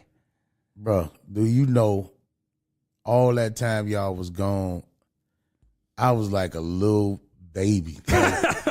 Like, you go. These my boys is go, man. Don't want to go to rehearsal. Don't want to go to. Oh man, I didn't. Yeah, I wasn't going. Yeah, you know what I mean. I was mad at management at the point. Absolutely. At that point, I was like, man, y'all could handle that better. Because MDs and artists, if they ain't like this, no, it ain't gonna work. It's not.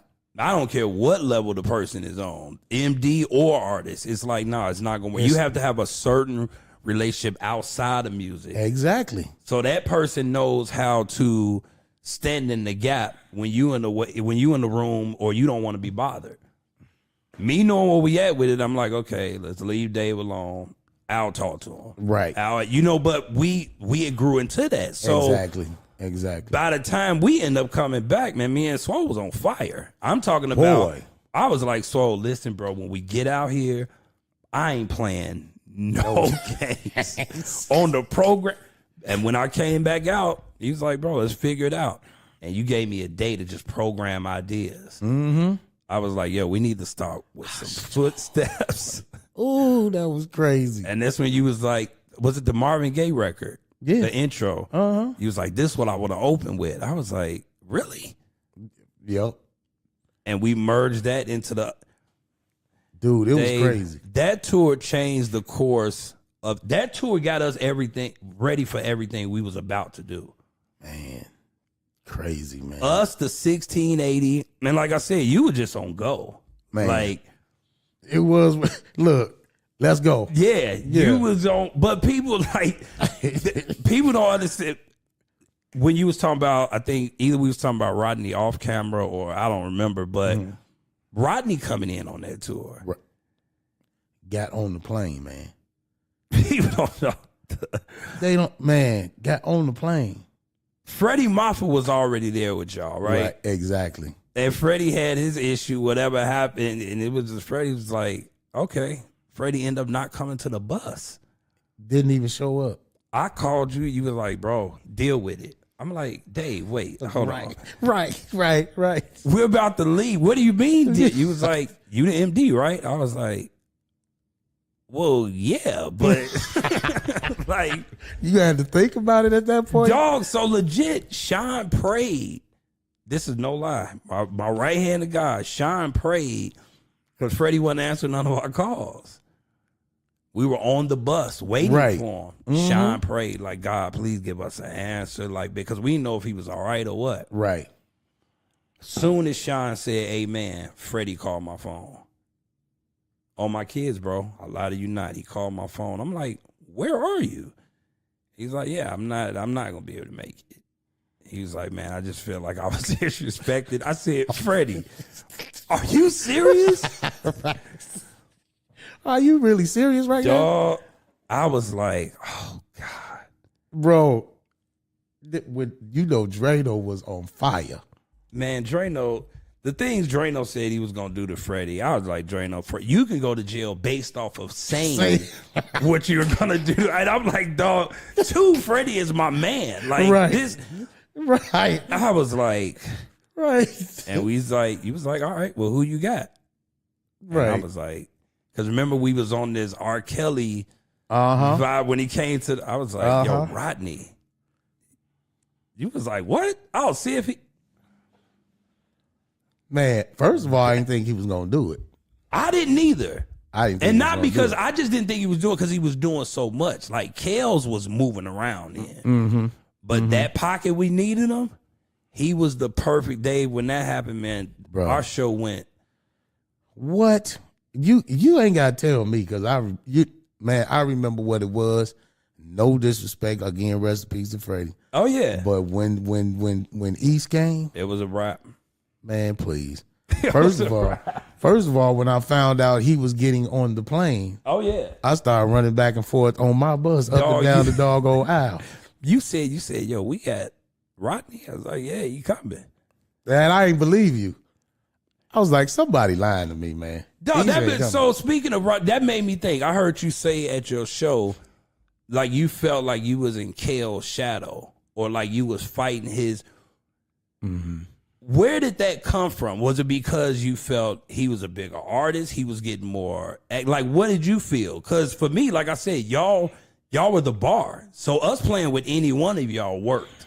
Wow. But being the artist and me hearing you, like, how did you? Because I felt like Chicago put him more on a pedestal than anybody else. Like when it came to me, my records wasn't getting played here enough. Okay. And Rob was on consistently on rotation. Gotcha. You know, and mine so when we came was supposed to do the big jam. You know what I mean? I was like, ugh. You know what I mean? Like it was crazy to me, like how I'm from Chicago as well, but I'm not getting the same love. Yeah. You know what I'm saying? As he was. You know, so I felt and to be honest with you, me and Kel started together. You know what I mean? Yeah, I see what you're saying. Daryl Porter, who was our attorney, together, you know what I mean? He introduced both of us. He introduced Kels to me, dog. That dude had on a white button-up shirt with some dirty jeans and some dirty Pro Kids on. And what year was this? Dog, this was this had to be like 87 maybe, 86, 87. Wow. He wasn't even MGM wasn't even around yet. MGM hadn't even come together. It was Daryl Porter found him and said, I found somebody I want to introduce you to. It was, like I said, about 87 maybe. This dude had, again, a white button-up, some dirty jeans, and some dirty, holy pro-kids. And we was in Daryl Porter's house, 1221. I think it was called 1221 North. It was that big. Oh, okay. 1221 or 1212, right there on the wall. You said on the north side, right? No, down. It was over there by Roosevelt and what's off that? like Michigan. Like Roosevelt in Michigan. Not what, like Wabash? Is it over in that area?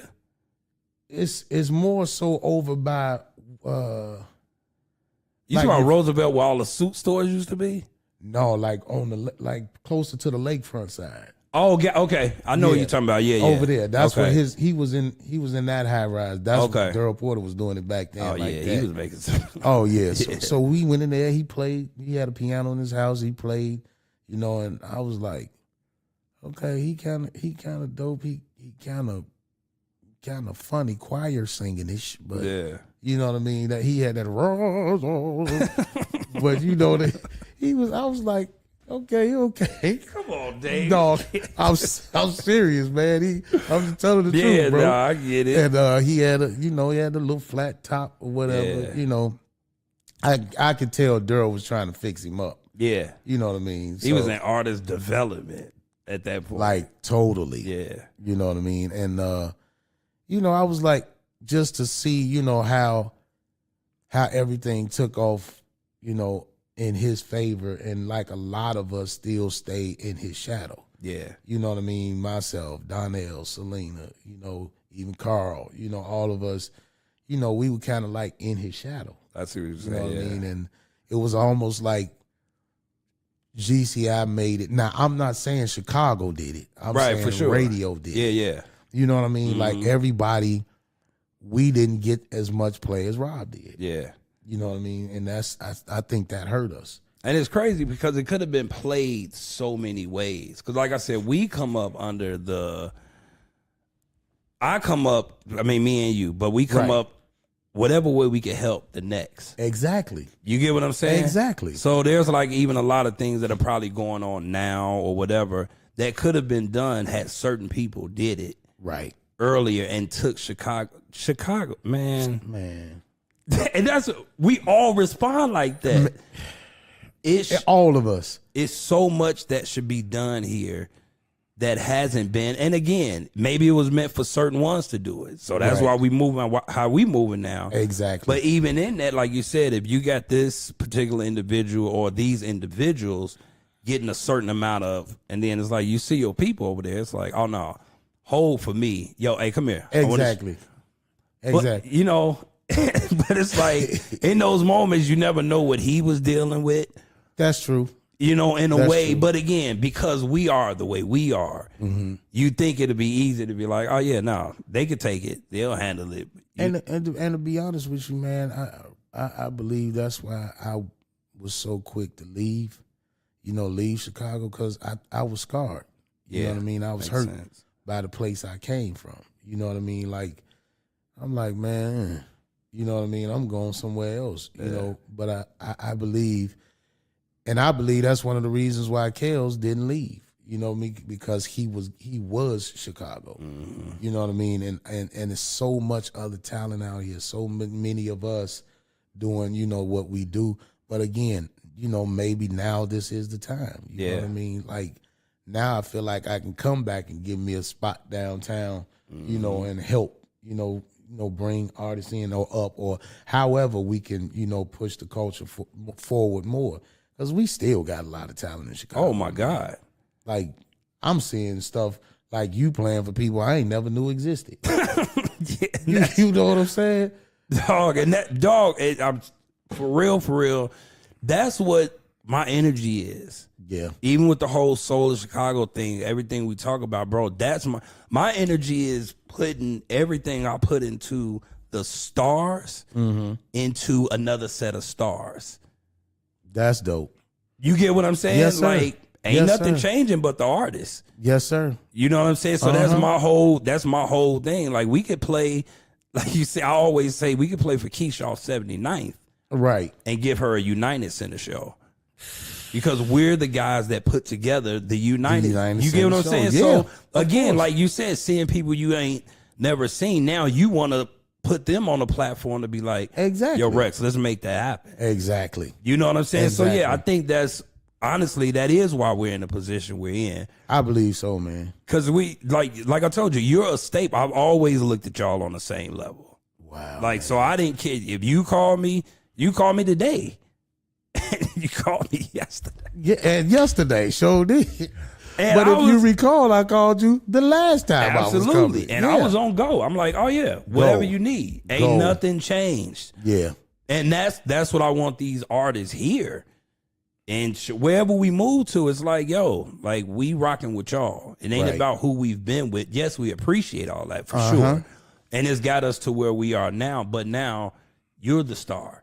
Right. What can we do to give you the talent we gave them? Exactly. You know what I'm saying? Exactly. So and then you in the place where you don't want them to have to deal with some of the stuff. Because if you weren't as strong as you were or are, who knows? You know what I'm saying? Who knows if they could deal with the stuff that you dealt with? And see, that's why I'm glad you creating this platform, Soul of Chicago, because man, you know, and I'm not saying I'm gonna totally step away, but I'm trying to, you know, do other things outside of music, you know, business and all of that.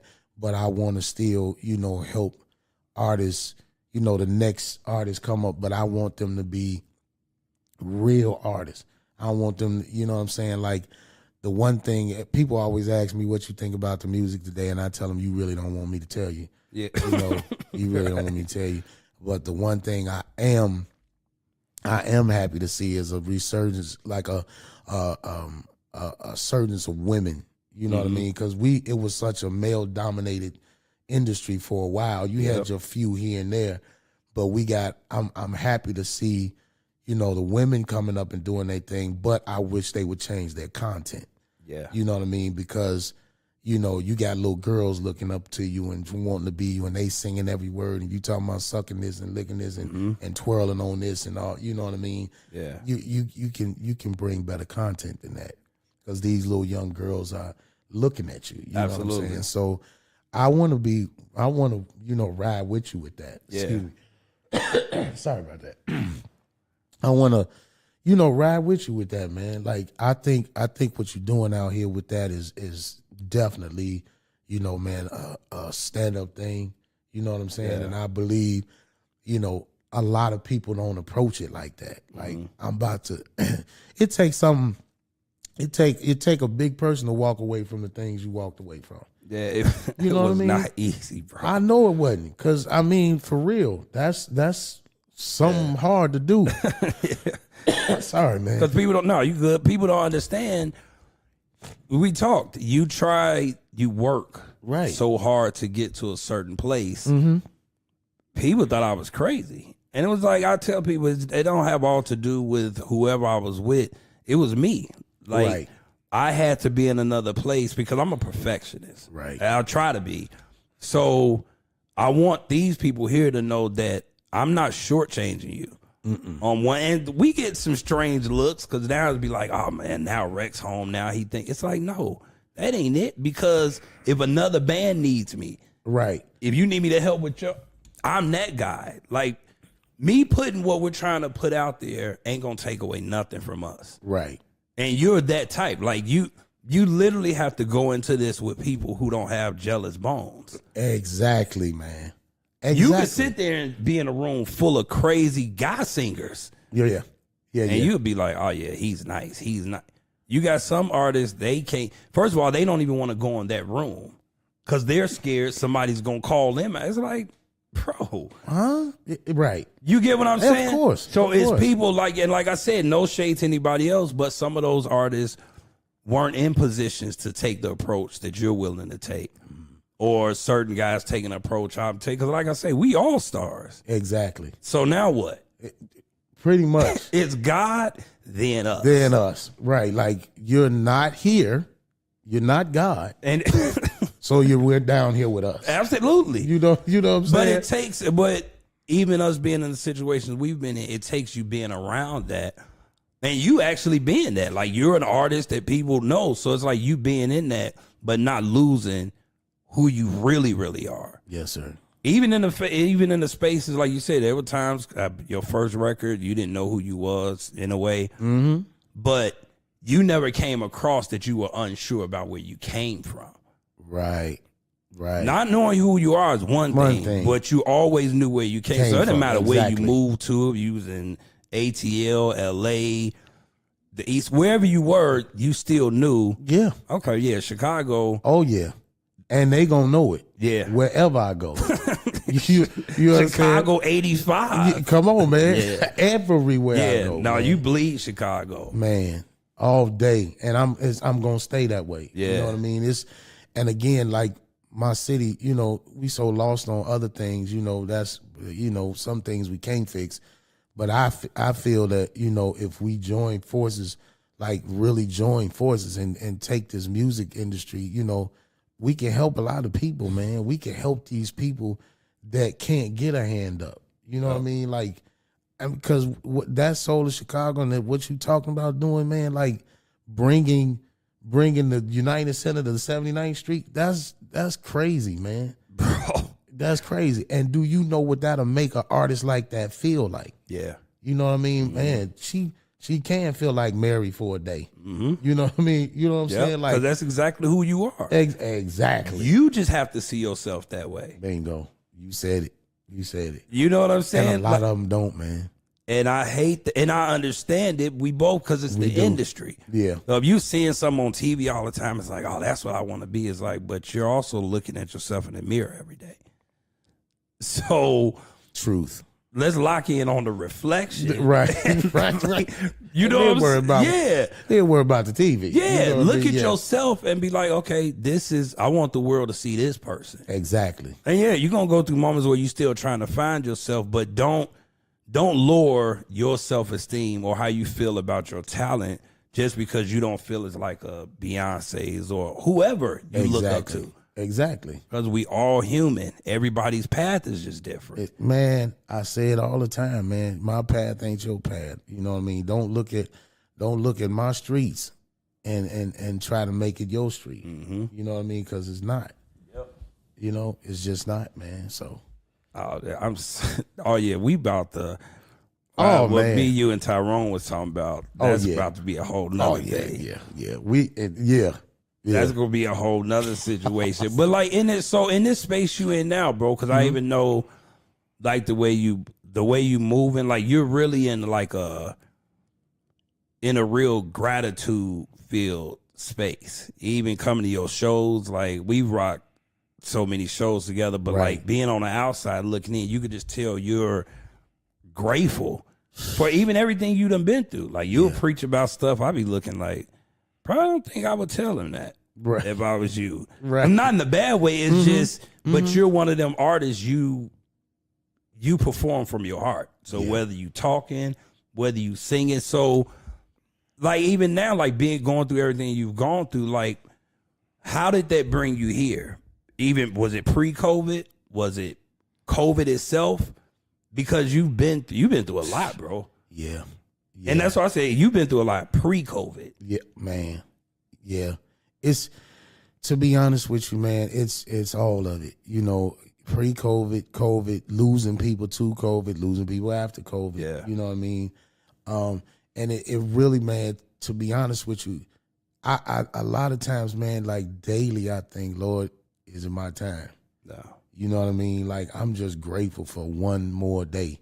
You know what I mean? Because it's like we don't know when is our time. No clue. And bro, it's so many of our people that's dropping around us.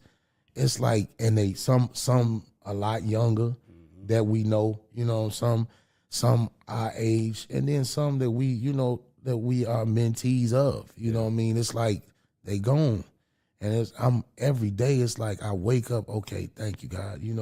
I wake up and see my daughter. I'm just grateful to be here. Yeah. You know what I mean? Health might not be the best, but it ain't the worst either. Absolutely. You know what I mean?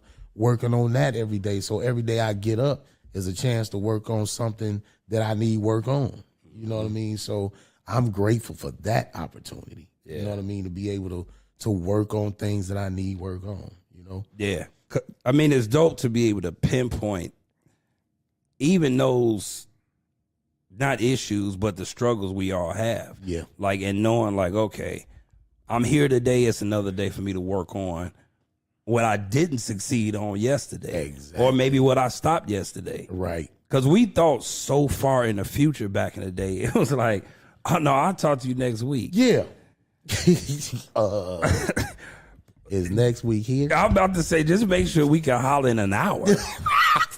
Because that's Right. what, you get what I'm saying? Yeah. That's what time it is now. Like, Yeah, man. people don't get it. And that's, again, that leads back to us. I mean, we can't get the time back No. that is past. No.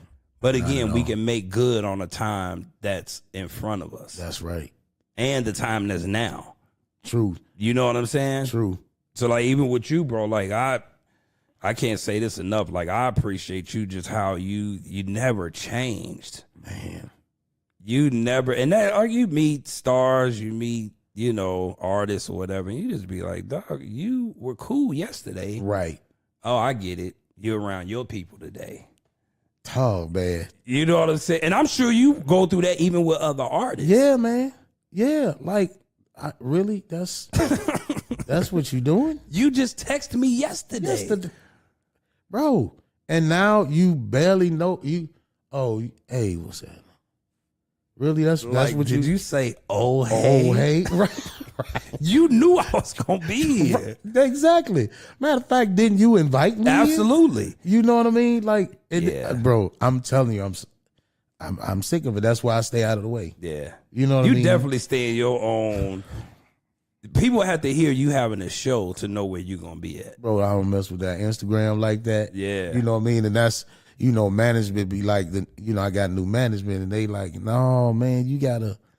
I'm like, well, that's a sermon y'all gonna keep preaching. Yeah. Cause I'm just not that. You know, I'm not, you know, I'll post if I'm going somewhere or somebody get pictures or something, but I ain't about to, you know what I mean? Like, and when I say going somewhere, like on the way to a city to do a show. Absolutely, yeah. I do that, but man, I'm not about to sit, you know, and talk about my day. You understand what I mean? Day. What am I doing that for? Yeah. You know? But you also grew up in the age where we both did, where at that time you didn't post, well, it wasn't nothing to post on. Right. That's True. the first thing, but you didn't put up, okay, man, gotta go get me some coffee. Who's at Starbucks? Like, I'd rather go there and nobody's there. And nope, thank you. Yeah. And I definitely don't want you coming there after I done put up. You know what I'm saying? Definitely don't want that. Yeah, that was just I mean, and sometimes I miss, and again, like it can work for us in some cases. Truth. But like you said, it has to be done in the right way. Exactly. And for a particular reason. Right. I'm not just, you know, like my daughter talks about how hard I am on it, you know, because I don't let her have, you know, like IG. And I said, first of all, you know, Snapchat, cool. They, you know, they can go crazy. You know, when I want to punish her, I take TikTok away. You know what I mean? Because they, you know, they TikTok crazy. But, you know, I'm not too ready to let her get out there on Instagram because they post too much. Yeah. You know what I mean? They put stuff out there. It's too broad. It is, man. Like, and, you know, you got predators out there. You know, they want to wear makeup at a certain age. You know, she's 13. You're not wearing any makeup. Yeah. You know what I'm saying? Not going to happen. Yeah. You know, I might let you put that stuff on your eyelashes. You know what I mean? And that's heavy on the baby. And that's heavy on the baby. You know, that's a heavy on the baby. You know, but, you know, I just, all that posting, man, I don't do that. They do that every day, all day. Oh, I'm at the store they go in the bathroom and take pictures. Man, I don't want you to know where I'm at.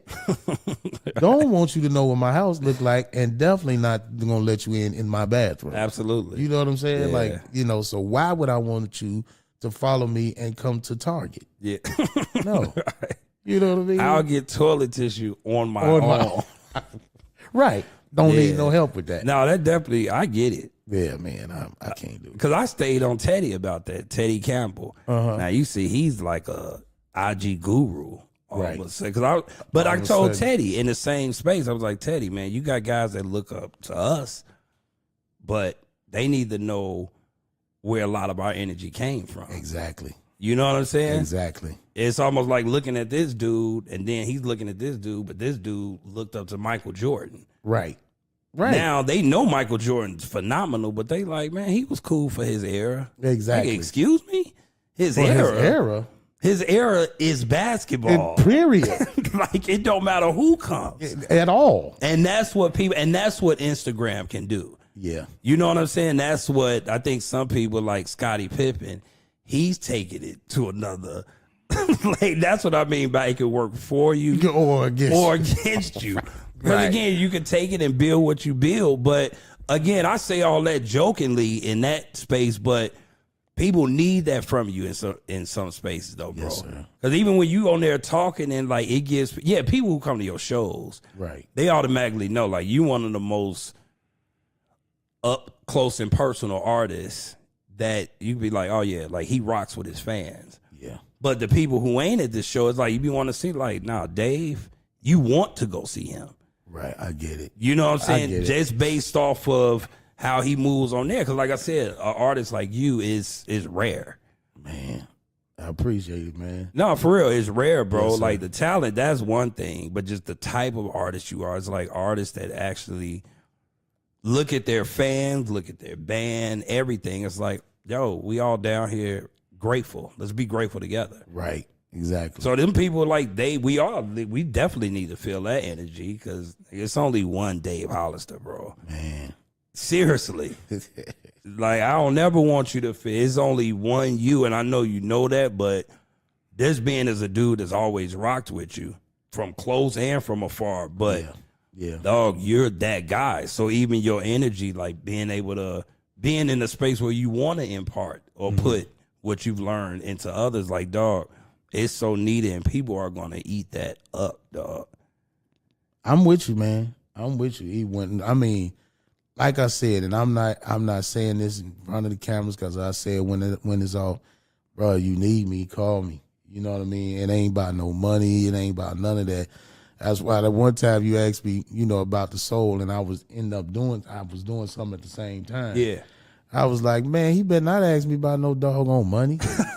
It ain't about no money, man. It's just about the day or the time. Absolutely. You know what I mean? Like, it ain't nothing, never gonna be about that. Yeah, you ain't never moved like that with me. Yeah. And ain't going to. Yeah. You know what I mean? Facts. So whenever you doing it, let me know, bro. And I'll make it happen. Oh, Dundee, you a man of your word. Well, matter of fact, now. Yeah. You gonna already know when I'm working. Oh, yeah. You understand what I'm saying? saying? Yeah, that's gonna be part 3, 4, 5. But dog, so let me say this, and then we'll wrap up because you got a night ahead of you, man. You got a night ahead of you. But let me ask you this: what's next for you, man? Just trying to, man, do more touring. Okay. Before I shut it down. Yeah. You know what I mean? Like there's some spaces that I want to go, some spots that I want to do, some things that I want to do, man, before I close it down. You know what I mean? And again, when I'm saying close it down, I don't mean close it down like for good.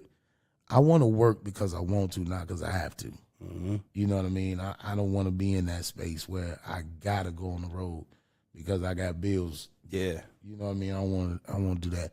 I want to do it because I miss the people.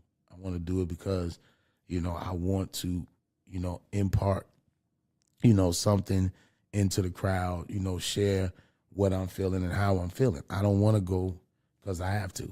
Yeah. You know what I mean? But so I'm working on something we gonna talk, more about, of course. So you definitely gonna know. But that's pretty much it. And then, just getting more into the business side of things, investments, and I always wanted to be. I got a degree in finance, and I ain't never used that's it. Crazy. So man, I'm just trying to do more of that. Yeah. Get more than that and stop letting Trump take all the money. Oh yeah, you know. see his spot across the street. Oh over yeah, there, real big and loud, real big and loud, bro. Yeah, no, that's well. No, I listen, bro. I appreciate you being here, Man, thanks for I having can't me, say bro. that enough, man. And this episode of Untold is it's a lot different. Oh man, look, People bro, didn't expect this. This one. part one. Yeah, easily. Oh, part easily one. because we got stories. Some Oh, we can man. say on camera. A Right. lot of them we can't. Right. But no, bro, man, I love you, man. I love you Chicago too, bro. loves you, bro. Appreciate the world you, man. loves you. You know what I'm saying? And like, thanks for being you. And we on to the next. Yes, the sir. next role. Yes, sir, bro. Well, I'm gonna say it too. I love you back, man. Always have. Always been watching you. You know, man, definitely proud, man. Definitely proud. I mean, I